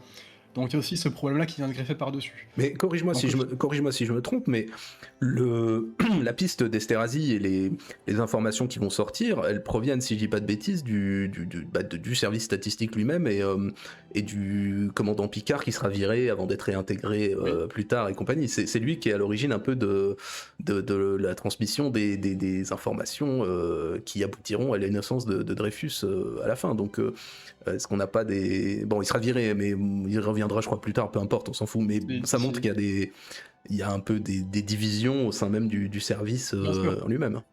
Oui, bien sûr, là c'était je disais dans les grandes lignes, hein, je disais dans les Ouais, ouais, grandes ouais. lignes, Parce qu'il y a des mecs qui veulent faire, de qui cherchent la vérité, et puis d'autres, effectivement, qui doivent chercher à protéger avant tout le service et sa réputation et son honneur. Ouais, c'est ça paraît ça, logique, ouais. Ouais, ouais. c'est tout à fait ça. Après d'ailleurs, je permets de faire une petite aussi aparté, parce que sur le fait de s'exposer comme ça pour un service de renseignement, je crois que c'était après, c'était beaucoup plus contemporain, mais ça a été après les révélations des écoutes de Snowden. Il y avait une très, très grande enquête en Allemagne et le BND, donc le service de renseignement allemand, avait dû, en gros, ouvrir toutes ses archives à la représentation nationale. Voilà, c'était à peu près, Ce qu'ils en termes adorent, de sco ce qu'ils adorent faire. absolument. Mm. Ce que tout ça, les renseignements adorent faire. Donc et finalement, l'affaire Dreyfus a été un peu similaire, a été un petit peu quelque part un peu similaire pour la section statistique. En tout cas, ça a été vécu comme ça à l'époque, ça a été vécu, comme ça à l'époque en partie. Mais en fait, ce qui a Heu, été une erreur, enfin, je pense, c'est cette montée un peu, entre guillemets, aux extrêmes avec la fabrication de documents faussés et compagnie, parce que mmh mh. de ce que j'avais lu, pour pondérer un peu le propos, parce que parfois on ne sait pas pourquoi telle ou telle affaire prend de l'ampleur, on aura, j'avais lu ça dans le bouquin pareil sur l'affaire Hulot, qui est en fait le seul officier juif de la marine, qui est un Oui, opiomane qui entretient une semi-mondaine et qui va vendre des documents confidentiels aux Allemands, donc on se retrouve un petit peu, et qui se retrouve en plus dans la case de Dreyfus quasiment littéralement quelques années plus oui. tard, et qui est un juif, qui fait exactement la même chose, sauf que là, bah, il est avéré coupable, donc c'est un fait, donc des deux côtés, il n'y a pas eu de tension particulière, parce qu'il n'y a pas besoin de le défendre, on sait qu'il est coupable même s'il est juif, et il n'y a pas besoin de l'enfoncer, parce qu'on sait qu'il est coupable même s'il il est juif, quoi. Donc enfin, je trouve que c'est un excellent sujet de vidéo d'ailleurs, mais voilà, je trouve que c'est au-delà des poncifs sur l'antisémitisme et compagnie, c'est surtout l'incertitude et les mensonges qui ont obligé les gens, les intellectuels, comme on dirait à partir de cette époque-là, à prendre position, quoi. C'est presque le service qui s'est retrouvé dans une spirale infernale, quoi, de devoir effectivement être mis en cause à cause de ses propres mensonges, entre guillemets, ou en tout cas de la tentative de faire inculper Dreyfus à tout prix, quoi. C'est ça qui est assez étrange, et voir les effets que ça va avoir sur la société à partir de là, quoi. C'est assez intéressant, je trouve, de ce Bien point de sûr, vue-là. après il y a aussi une réalité, c'est que cette affaire-là a été aussi récupérée, montée en épingle aussi parce qu'il y avait une volonté de la part des Dreyfusards, d'en profiter de l'affaire pour aussi un peu purger l'armée. Il y a aussi cette volonté-là de faire avancer un agenda politique aussi. Ouais, il y a C'est cette aussi, idée, ouais, qui viendra en plus, ouais, avec le c'est reste. c'était aussi voilà, mais après en fait, comme toujours avec la politique, quoi, c'est qu'il y a plein de choses qui il y a plein de choses qui et cette affaire-là, c'est vrai que potentiellement, et cette Ah, affaire-là était attends, d'autant plus, t'as repris la TSF là. Ah, c'est attends, bon, c'est bon, c'est bon, c'est c'est bon, bon, j'ai la t'es revenu. TSF. Ouais, ouais, ouais. Et des deux côtés, On il y a pense sans doute une volonté politique, de la part, faut pas se cacher, de la part du milieu, des milieux d'extrême droite, d'insister là-dessus, parce que juif, hein, c'est ce qui est logique, hein, tout le monde a son agenda politique ouais, bien sûr. partisan, quoi. Bien sûr, bah, ça permet de faire passer ça permettrait aussi de faire avancer un agenda, quoi, donc Voilà. c'était, bon après c'est pour le coup, c'est plutôt les républicains qui ont fait avancer leur agenda, quoi et les autres qui ont été en réaction sur l'affaire Dreyfus, mais bon, à la rigueur, mais bon, c'est secondaire, quoi, Oui, oui, oui. De toute façon, c'est pas notre sujet. il s'est passé ce qui s'est passé, hein, voilà. Oui, de toute façon, exactement, exactement. Mais enfin, donc voilà, dans tous les cas, donc c'est finalement, ça a été la mise à nu, donc cette affaire Dreyfus, finalement, pour le service pour la SS, ça a été sa mise à nu pure et simple, à tel point que ça aboutit, bah, en 1899 sur, décret, ça aboutit à la fin, tout simplement, à la fin de la SS et son remplacement de la SR et qui, cette fois, par contre, est bel et bien intégré de manière beaucoup plus, clairement et administrativement parlant au 2e bureau, donc au ministère des Armées et par ailleurs, la SR perd complètement, et définitivement sa mission de contre-espionnage qui, elle, est définitivement, redonnée, au ministère de l'Intérieur et donc aux polices spéciales et à la sûreté, à la police spéciale. D'ailleurs, c'est toujours le cas, hein, ce qui est toujours le cas aujourd'hui, hein. C'est, en France, du coup, la DGSE fait, renseignement extérieur, sécurité extérieure et DGSI, sécurité intérieure, s'occupe du contre-espionnage, donc plutôt en sécurité, plutôt sur le territoire. Donc voilà, dans tous les cas, ça a été un des principaux aboutissements pour le renseignement français. Après, cela étant dit, l'affaire va continuer, il va encore y avoir, malgré la fin officielle, malgré la fin officielle en 99 de la SS, va y avoir de nombreux officiers qui vont continuer à être, qui vont être embarqués dans des procès, dans des affaires un peu corollaires à l'affaire Dreyfus. Je vais pas aller dans le détail parce que on en a beaucoup trop compliqué, mais ça va continuer en gros, tout le cirque et toute la mise à nu va un peu continuer pendant encore 4-5 ans après l'affaire. Donc ça a vraiment créé un petit problème, quelques petits problèmes de savoir-faire. Euh, et surtout, ça va pas s'arrêter là. Autre affaire, on peut répondre du berger à la bergère, mais autre affaire assez connue du début du XXe siècle, c'est cette bonne vieille affaire des fiches. Alors l'affaire des fiches, qu'est-ce que c'est? C'est simplement ça pour le coup, c'est beaucoup plus. Bon, techniquement, si c'était le ministère des Armées qui était aussi embarqué. Mais qu'est-ce que c'est? C'est tout simplement le gouvernement qui demandait de faire, de ficher les différents officiers généraux en fonction de leurs opinions politiques et religieuses. L'idée étant De la purger des éléments ouais, ouais. réactionnaires, anti-républicains, et tout simplement catholiques, hein, c'est assez fou, Et quoi. tout simplement catholique, c'est vrai. Dans ce qui m'est affaire qui va, qui pour le coup en plus se fait dans la suite de l'affaire Dreyfus, quoi, c'est clairement dans la suite, et qui est, Mais c'est pour et qui ça, en plus je me permets, excuse-moi, je te coupe ouais, juste une toute petite seconde pour faire un aparté qui n'a rien à voir avec le sujet direct, mais les gens ont parfois l'impression de vivre dans un monde politique pourri et rempli d'affaires.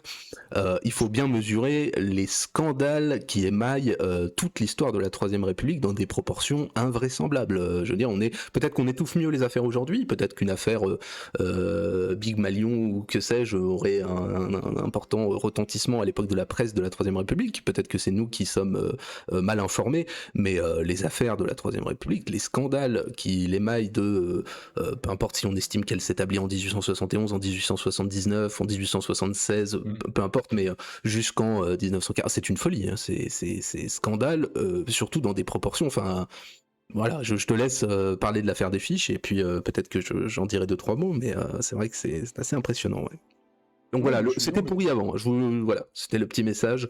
Rassurez-vous, si vous avez l'impression de vivre dans un monde politique atroce, c'est par nature son principe de fonctionnement, hein, donc Non, vous mais inquiétez non, pas. mais oui, je suis d'accord. Après, je suis d'accord avec toi aussi sur ce que tu dis. Oui, la politique, c'était pas beaucoup plus propre avant. Non, l'affaire des fiches, c'est quand même, Mais vas-y, vas-y, vas-y.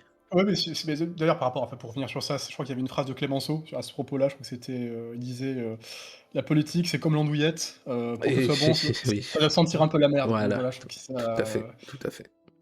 quelque part, ça, il a tout dit, quoi. Mais effectivement, la politique était aussi bien pourrie avant et aussi beaucoup plus violente. Peut-être aussi un élément, C'est non plus. possible, c'est possible. Ouais, ouais, beaucoup plus exacerbé. Ouais, ouais, dans Ouais. effectivement, quand on l'extrémisme politique était réel Mmh. jusqu'au banc de l'Assemblée. Ouais, ça c'est une Ouais, certitude. c'est ça, bah, oui, absolument, on jetait des bombes, les anarchistes jetaient des bombes dans l'assemblée. C'est vrai. Voilà. Ils chouinaient pas sur Twitter, c'était, bon, peu importe. Oui. Laissons-les là où ils sont mieux à chouiner sur Twitter qu'à acheter des bombes. Il y a déjà assez de mecs qui jettent des bombes comme ça pour Ah d'autres ouais, c'est causes. vrai, c'est vrai. C'est vrai, c'est vrai. Mais bon, voilà, du coup, affaire des fiches qui est en fait, l'affaire des fiches, ce qui est intéressant, c'est moins l'affaire en elle-même qui est intéressant que même si évidemment, c'était un scandale politique à l'époque, un de plus. Non, ce qui est intéressant, c'est que tout ça remet aussi ça remet un peu sur le devant de la scène toutes les questions du cabinet noir et justement de la protection du régime et de comment et de finalement des services de renseignement qui sont utilisés pour protéger, le régime républicain et pas forcément l'intérêt de la nation.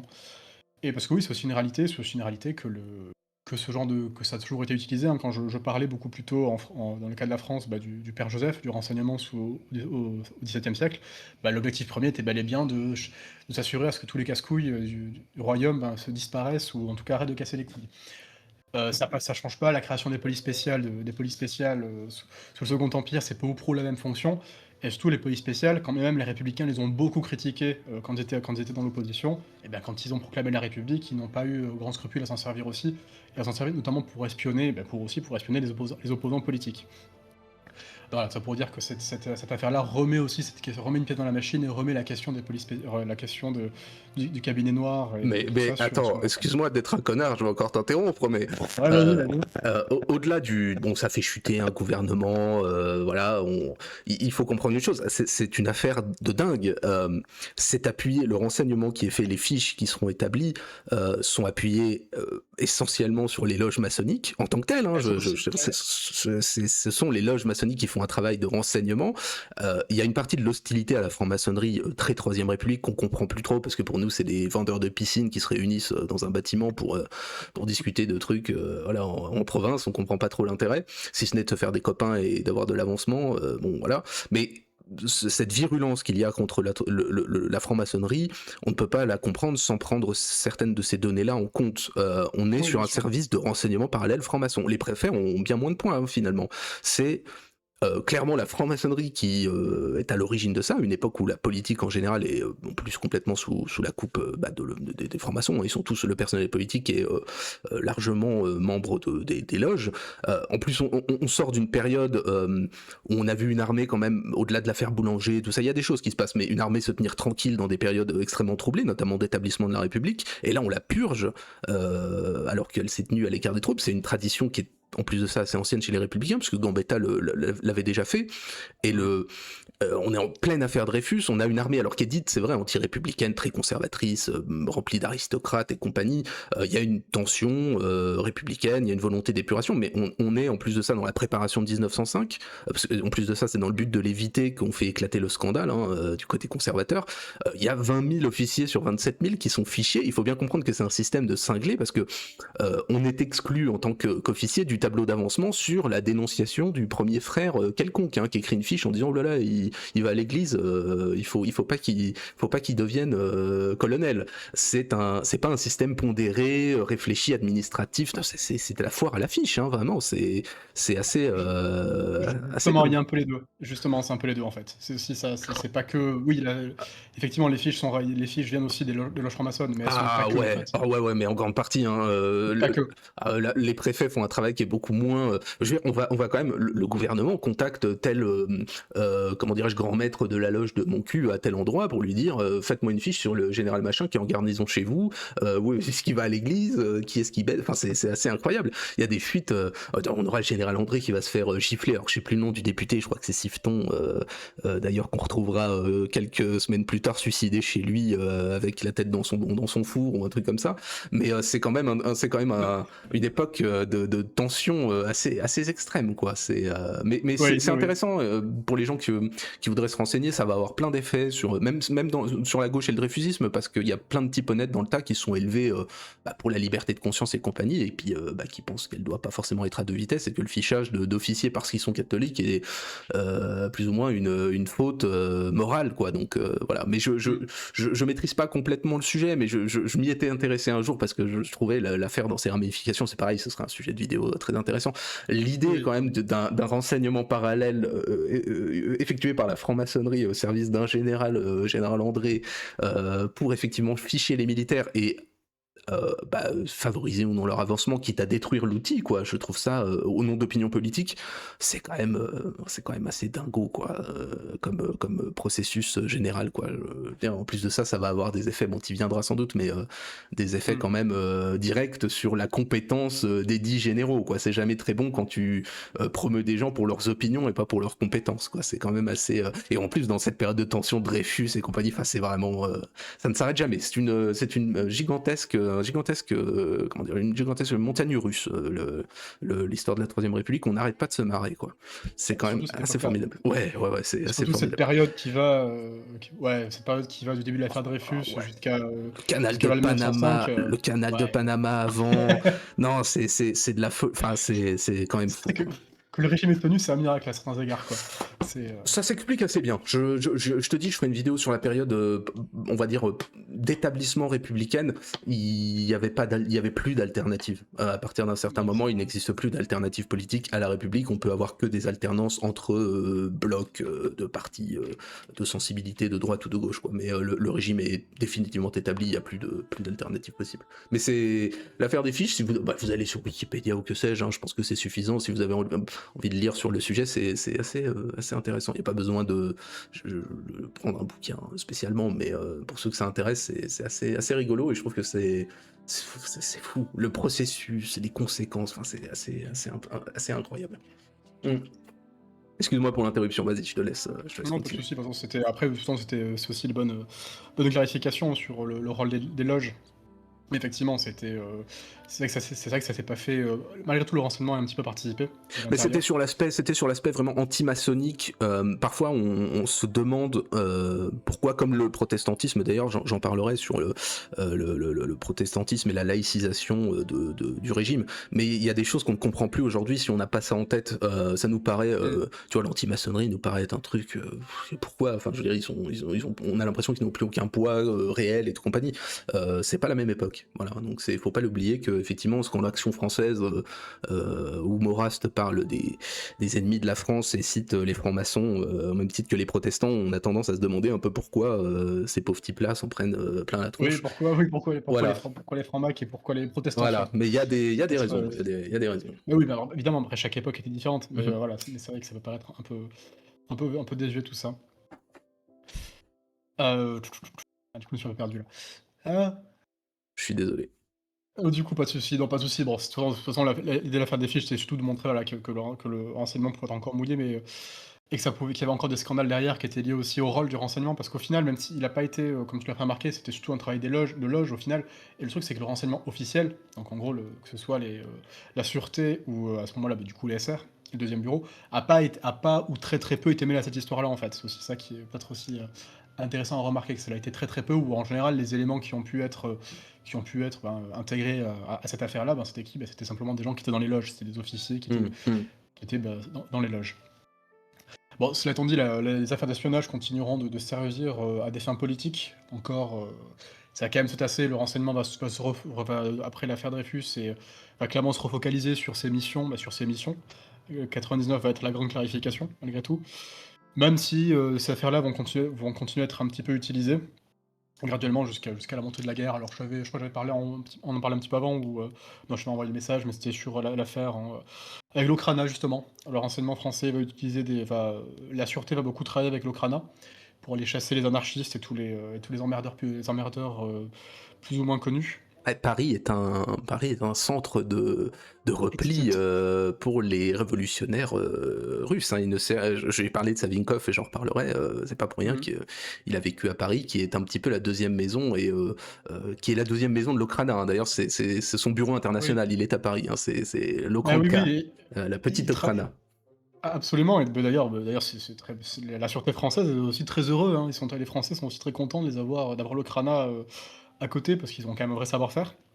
Des vraies compétences, ça permet aussi de savoir bien ce qui se passe, dans tous ces milieux-là, dans tous les milieux anarchistes, tous les milieux révolutionnaires, comment ça les arrange aussi.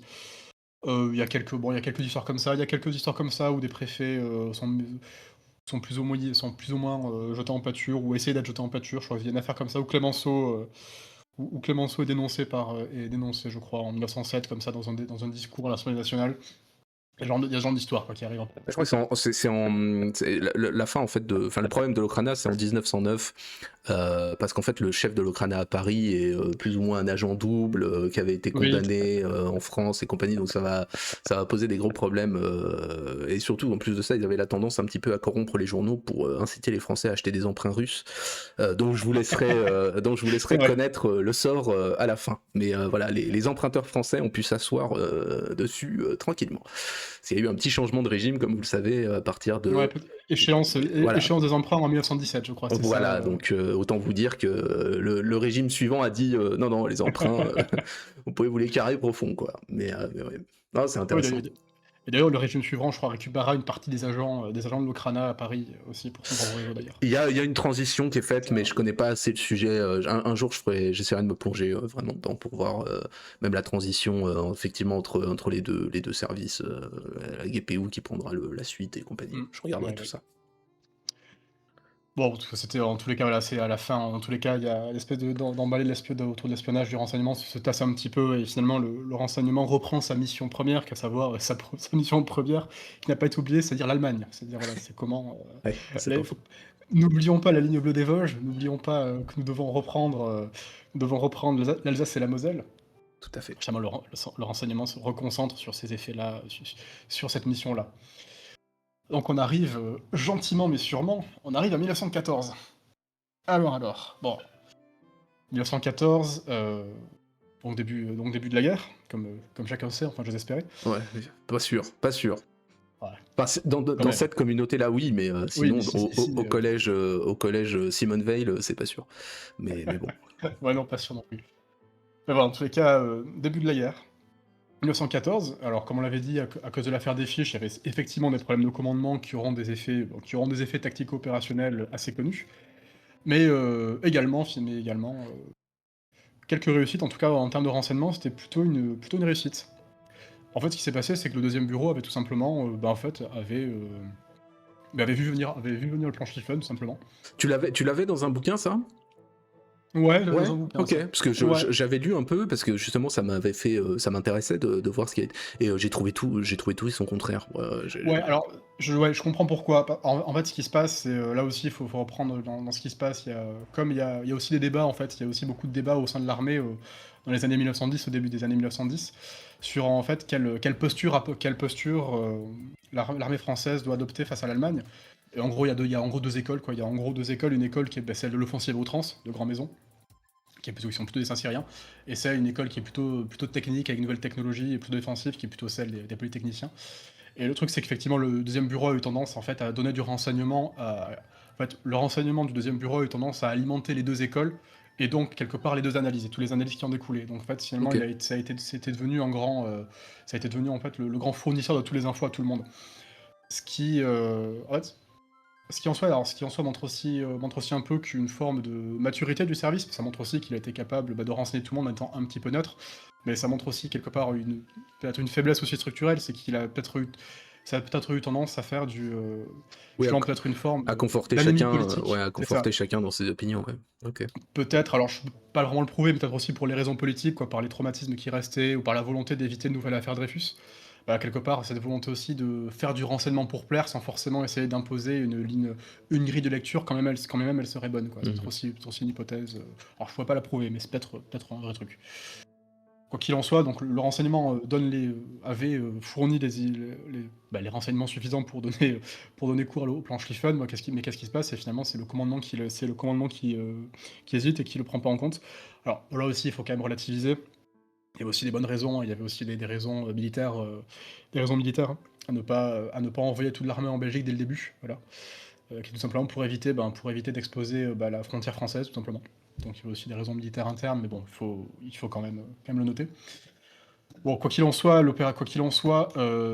les opérations finissent par arriver sur le front qui se stabilise, sur la stabilisation du front et commence la guerre de position. Et là, c'est le moment où, beaucoup de réformes, on va dire, c'est le moment d'ailleurs, c'est par ailleurs le moment où le renseignement devient véritablement, une arme mature et une technique mature. En fait, c'est même le moment où on commence à vraiment parler, non plus d'espionnage, mais de renseignement, c'est à ce moment-là. Il commence à se mettre en œuvre aussi tout un tas de alors de nouvelles méthodes qui sont appliquées, mais également ah mince, de coordination interalliée, voilà.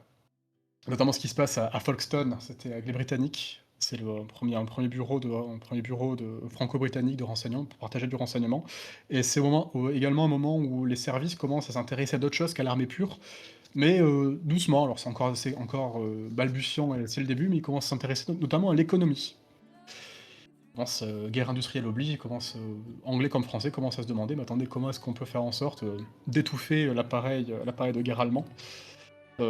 également civil et également industriel et pas forcément uniquement militaire. Bon, cela étant dit, tout ceci reste, assez secondaire. La part du lion et le principal enjeu à ce moment-là reste bien évidemment le renseignement tactico-opérationnel. Voilà, il faut savoir, il faut être capable, les Français doivent être capables de savoir quand est-ce que les Allemands vont passer à l'offensive et surtout où.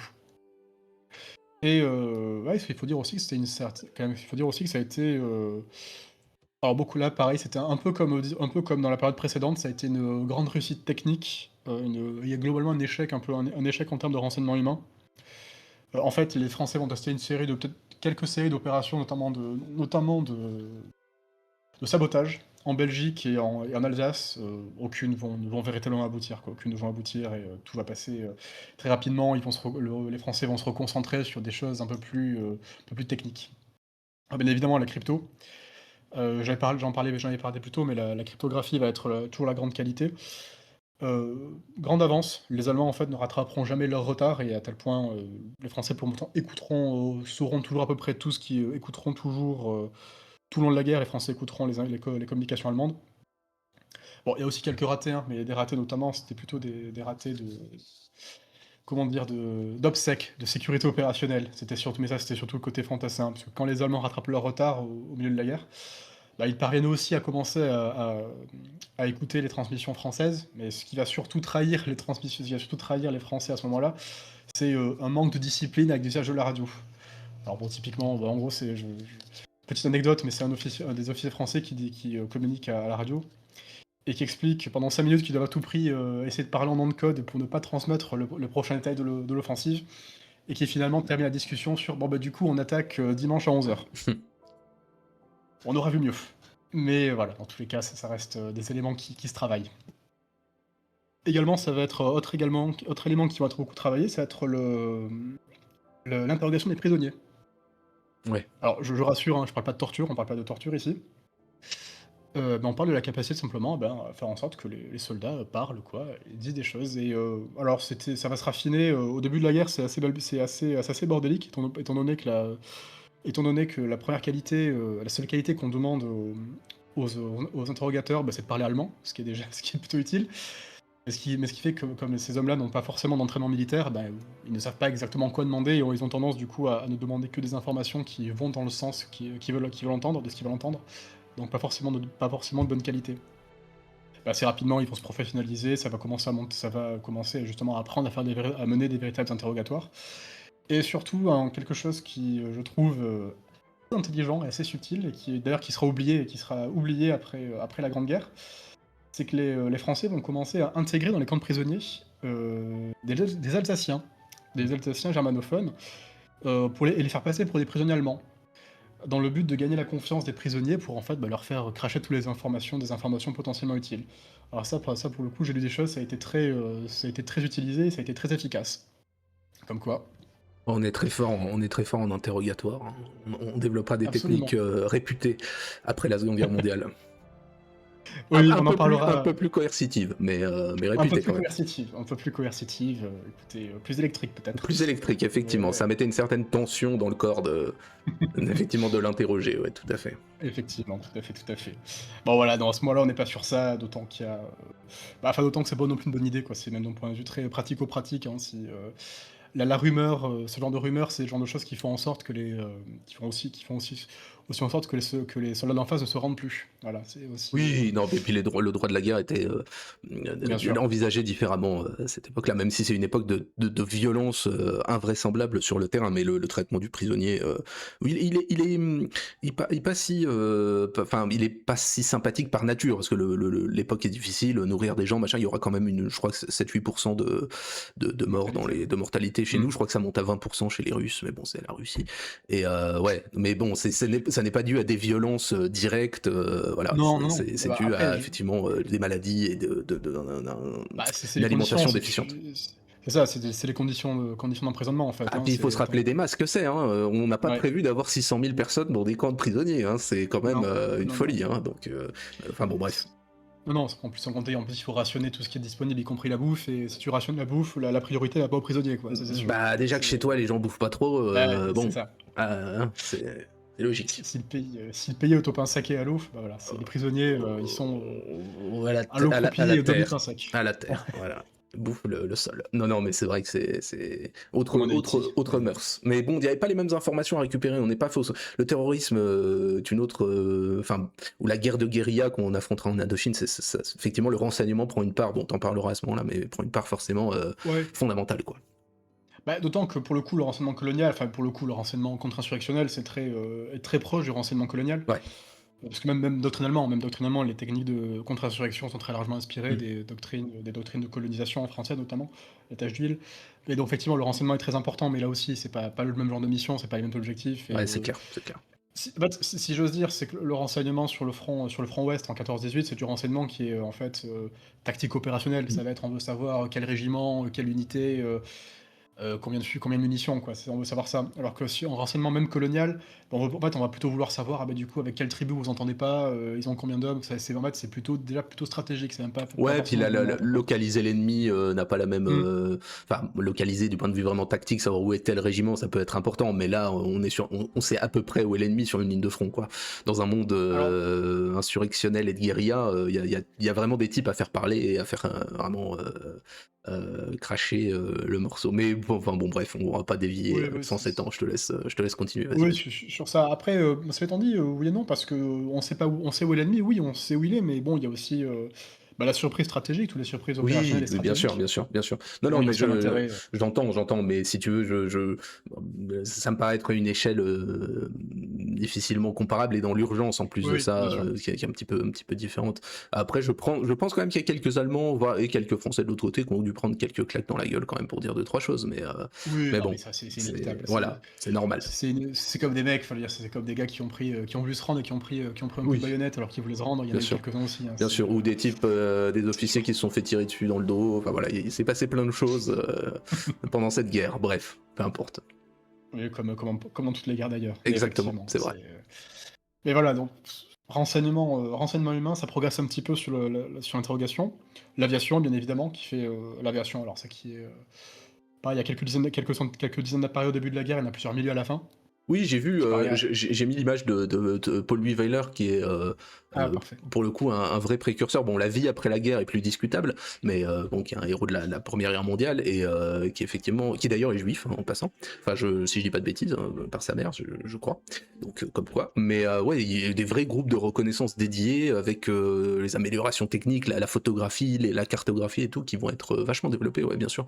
Bah, nécessité fait loi. Hein. La guerre, c'est quand même le domaine préférentiel des évolutions techniques et technologiques. Hein. Mais on sera en pointe. Hein. Et il y avait aussi j'avais lu sur la guerre des tracts, c'était aussi assez intéressant. On en lâchait à la fin de la guerre, j'avais lu, on en lâchait plus d'1 million par mois chez les Allemands. Ouais. On avait même créé des obus lance-tracts qu'on balançait à coup de 75 sur l'ennemi. Mais ça a eu son petit effet. À la fin de la guerre, les Allemands commençaient à redouter l'ampleur de la propagande alliée. Mais si je dis ça, c'est parce que c'est chapeauté par les services. Hein. C'est pas du politique et tout ça, c'est les services qui vont mettre l'accent sur. Ouais, c'est les guerres psychologiques, des nouvelles méthodes voilà, qui se développent, c'est ça. notamment de guerre, de psyop, de guerre psychologique, Ouais. bien sûr. De radio aussi, des missions de radio, ce genre de choses. Ouais. C'est assez intéressant. Bah bon, voilà, c'était le petit aparté aviation et lancement de tracts. Mais ça, c'est quand même une certaine ampleur. Hein. Je savais pas vraiment qu'on avait à ce point mis l'accent là-dessus. Donc j'aurais appris quelque chose. Ouais.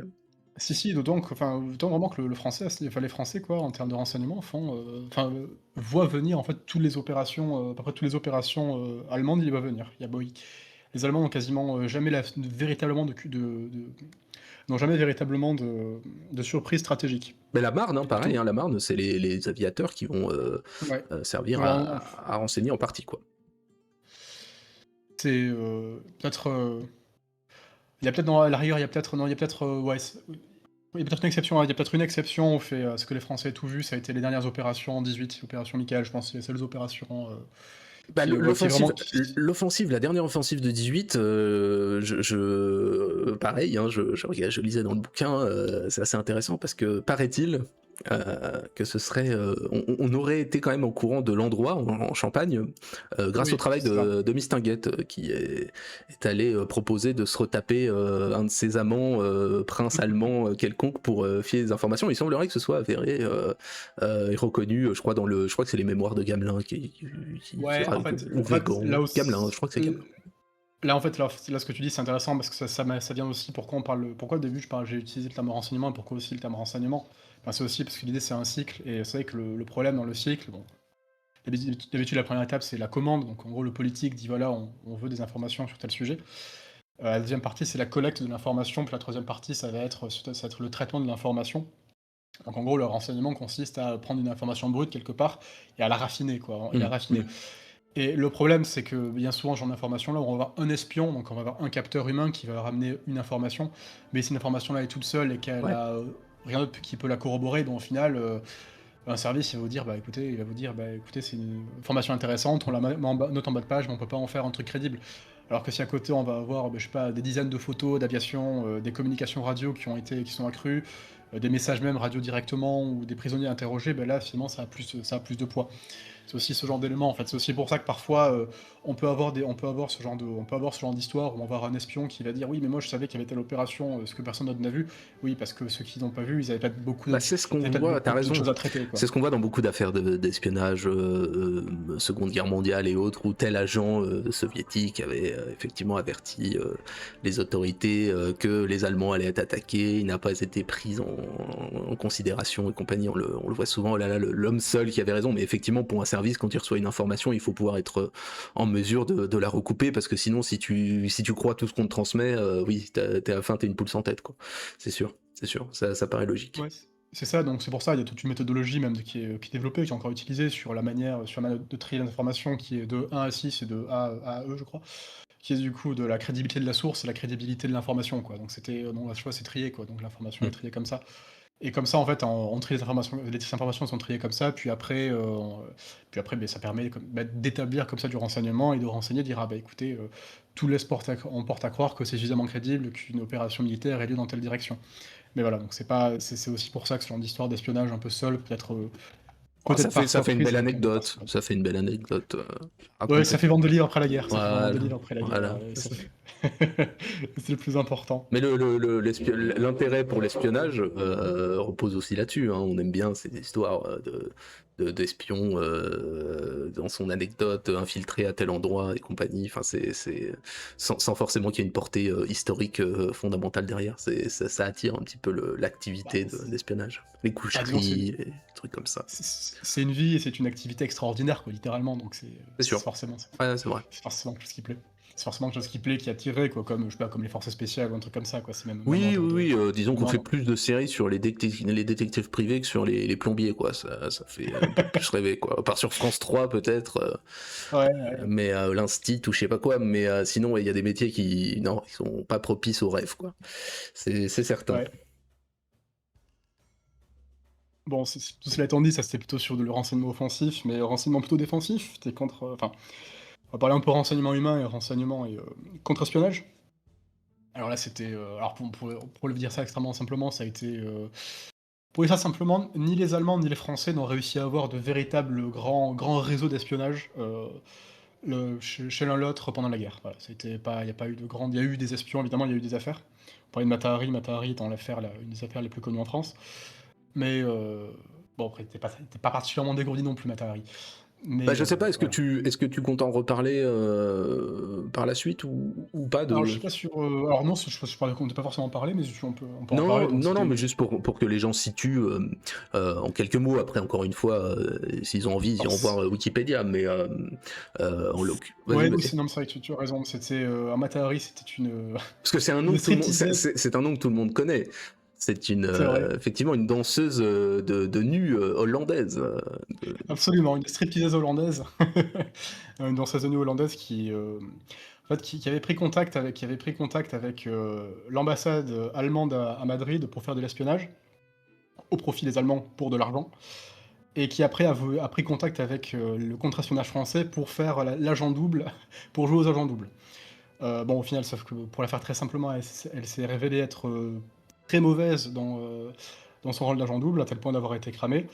L'affaire est devenue un sujet politique, elle a fini fusillée. Voilà, j'ai Ouais, dit ça en 5 minutes. voilà, c'est une affaire qui fait toujours couler beaucoup d'encre. Mais bon, il y a eu des aveux, hein, donc restons-en là. Effectivement, elle a eu cette activité très certaine d'agent double. Après, dans quelle proportion et pour quel intérêt, bon, voilà, ça se L'argent, sans discute. doute. Bah oui, l'intérêt là, financier, mais intérêt, j'entends, historique sur les conséquences de son Ah, activité.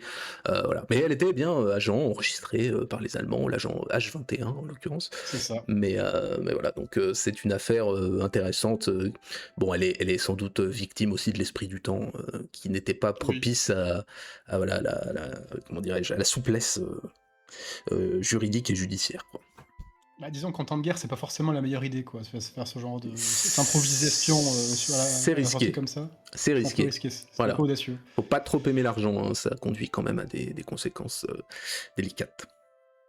Oui, oui, oui, donc c'était voilà, donc c'était Mata Hari qui pareil côté allemand, je crois que l'espion pour le coup, le vrai espion le plus notable qu'avaient les Allemands, c'était un baron dont son nom m'échappe présentement. C'était baron, mais dont apparemment les informations les plus utiles qu'il ait réussi à transmettre étaient surtout les ragots parlementaires du moment. J'ai pas Donc vu effectivement d'affaires très intéressantes des deux côtés d'ailleurs, d'agents non, vraiment. non, non, c'était Non, c'est d'ailleurs presque pas étonnant, mais presque un témoignage d'une activité qui est encore pas aussi développée et performante qu'elle le sera par la suite en termes d'agents infiltrés, j'entends quoi. Parce que alors la oui et Seconde Guerre non. mondiale pour le coup sera quand même. Alors oui et non, parce que Ouais. pour le coup, les Britanniques auront quand même des succès, auront des réseaux un peu plus corrects, Ah quoi, des mais eux réseaux un peu ils sont plus. trop forts, hein. Ils sont- La perfidie étant innée chez ces gens, C'est le j'imagine pays de James que ça Bond, aide. qu'est-ce que tu veux Oui. faire? On n'y peut rien. Non, c'est possible, C'est effectivement. vrai. J'ai pas regardé, surtout de même que j'ai pas regardé les Russes. Il est possible que des deux côtés, il y ait eu des choses plus intéressantes. Oui, mais côté au front est, C'est c'est plus possible. intéressant, oui. Ouais, c'est Les possible. les Possible. les Allemands ayant quand même une certaine tradition d'espionnage en Russie et réciproquement, donc il y Mm. avait quand même, ouais, Ouais, puis il y a c'est un des peu plus gens, il y a des gens, il y a des gens dont le passif même national était plus ou moins ambivalent entre les deux. Donc ça peut être ouais, oui, peut-être. oui, oui, oui, c'est vrai, il y avait toujours un Allemand de la Volga, qui Ouais, finissait voilà, officier, un ouais, germano-balte, ouais, c'est compagnie. ça. Mais c'est vrai que je me suis pas renseigné, ouais, mais j'avais l'impression effectivement du côté franco-allemand, c'était assez pauvre Non, bah, en je affaires. je te dis, c'est rien de très remarquable. Finalement, l'opération, voilà, l'espionnage, non, finalement, l'affaire la plus remarquable en termes d'espionnage, ça a été le combat, attends, comment il s'appelle, le combat de la Rouge-Mare et des Flamands. Que je Je crois que connaissais c'était absolument pas du tout. J'ai jamais entendu le parler de ma vie, tu vois. le commando de Tilling. Alors, je sais pas si tu as regardé pour Non, l'occasion. non, non, j'ai pas eu le temps. J'ai pas eu le temps. Ah, c'est bon, c'était une affaire, alors c'est une anecdote, hein, mais en fait, qu'est-ce que c'est? C'est C'est tout presque du simplement, commando plus que de l'espionnage finalement. c'est du commando, en fait, c'est complètement du commando. Mais bon, ça peut rentrer, mais disons que voilà, Le sabotage est une mission assez classique, Mmh. d'habitude quand on a trouvé Mmh. l'espionnage, c'est un peu à la frontière entre les 2, on va dire. On va être un peu généreux et dire que c'est à la frontière. Oui, oui, les infiltrations en profondeur, c'est toujours un Ouais, truc c'est de ça. service spécial au moins, quoi. C'est rarement une C'est unité. Ouais. exactement. Mmh. C'est vraiment des de la régulière. Mmh. Non, en fait, c'est juste un raid qui a été mené début 14, enfin début 14, plutôt début de la guerre en 14, en septembre 14, par un commando, le commando Tilling, qui a dû faire sauter un pont, le pont ferroviaire d'Oissel, alors, entre Rouen et Paris. Je sais pas même pas regarder d'où c'est, tiens. Quoi qu'il en soit, il y a eu des quoi qu'il donc ils sont allés en camion et en uniforme. Et le seul truc un peu rigolo, c'est qu'ils ont réussi à traverser, ils ont traversé tout le pays sans être arrêtés, sans être embêtés. Je crois qu'ils ont eu juste eu un échange de tirs avant d'être reconnus en Normandie, par une grand-mère qui a reconnu leurs uniformes parce qu'elle se souvenait de la guerre de 70, qui les a dénoncés à la gendarmerie et ils sont rendus à ce moment-là et comme ils étaient en uniforme, ils n'ont même pas été inquiétés. Donc c'est juste À la gueule de l'opération, putain. la gueule de l'opération, bah, je trouve que c'est l'opération la plus glorieuse que les Allemands ont pu mener, qu'on peut qualifier Oh, d'opération la d'espionnage. tristesse du truc. Tu t'infiltres, il y a une vieille qui te reconnaît, tu te fais arrêter par 3 gendarmes ivrognes, enfin, non, putain, l'horreur. Ok, soit. C'est à peu près ça. C'est très, très drôle. Enfin, l'affaire est assez drôle, honnêtement, du commando Tilling. Donc voilà, c'était à peu près. Je pense que c'est l'affaire la plus, euh, la plus spectaculaire qu'ont mené les Allemands en termes d'infiltration. Voilà. Bon, c'est ça. Je pense sur ça, sur ces mots-là, pour arriver à la conclusion gentiment Mhm. sur le fait, sur cette première partie, de 70 à 14. Donc si on devait résumer ça, qu'est-ce qu'on a? On a des réussites techniques surtout, avec une vraie montée en compétences, notamment en ce qui concerne, alors technique au sens large, hein, mais notamment en ce qui concerne tout l'aspect technologique, et cryptographie. Un poil moins en termes de renseignement humain, même si ça, il y a quelques petits succès ça et là qui se font, surtout dans la période avant la guerre. Par contre, des scandales politiques à n'en plus savoir qu'en faire, qui ont failli causer leur perte, qui ont failli causer un peu la perte des services, en tout cas vraiment en 99. Et finalement, une guerre mondiale qui est l'occasion de monter en compétence et d'avoir un vrai service qui, à la fin, est structuré, fonctionne bien, mais est très très largement capé pour des opérations militaires. Et qui est encore un peu faiblard sur tout le côté tout le côté contre-espionnage. Et qui commence à se faire un peu la main aussi, tout ce qui est renseignement économique. Je pense à peu près là où on est, c'est à peu près le bilan de là où on est à la sortie de la guerre en 1918. Soit. Ça sera... Ok, ok. Bah écoute, ma foi, très bien. On a fait une première partie. Bon, tu vois, finalement, au Ouais, niveau timing, on est large, hein. Y a pas de souci. oui, oui, oui. Si la prochaine fois, parce que je sais que, comme tu m'as envoyé le plan, il est un petit peu plus chargé. Il y a des choses sur lesquelles tu as fait l'impasse, entre guillemets, ce qui est Oui. bah, absolument pas grave du tout. Au moins, voilà, si tu sais que tu auras le temps, malgré mes interventions fort peu à propos, tu sais que tu as le temps de développer les choses. On peut se laisser une petite demi-heure de plus sans problème, hein. 2 heures, c'est pas mal. Après, 1 heure et demie, c'est Ouais, bien aussi, hein. Moi, tout me convient.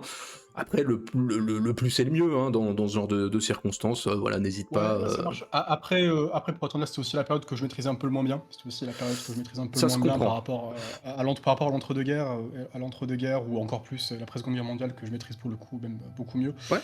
Donc, je pense que les parties suivantes seront peut-être un peu plus denses, un peu plus complètes. Ouais, ok. Non, mais Donc ça c'est manquait aussi pas pour ça. ça ne manquait ni de densité ni de complétude, hein. Je constatais juste qu'il y a des choses qui étaient évoquées dont on n'a pas parlé. Il faut pas hésiter. Ouais, pour les Voilà. pigeons voyageurs, je vais pas pouvoir le faire sur les pigeons Eh, voyageurs, je vais pas le faire. 60 000 pigeons voyageurs mobilisés par les Français en 14, hein, 20 000 qui vont Ouais, mourir pour le pays.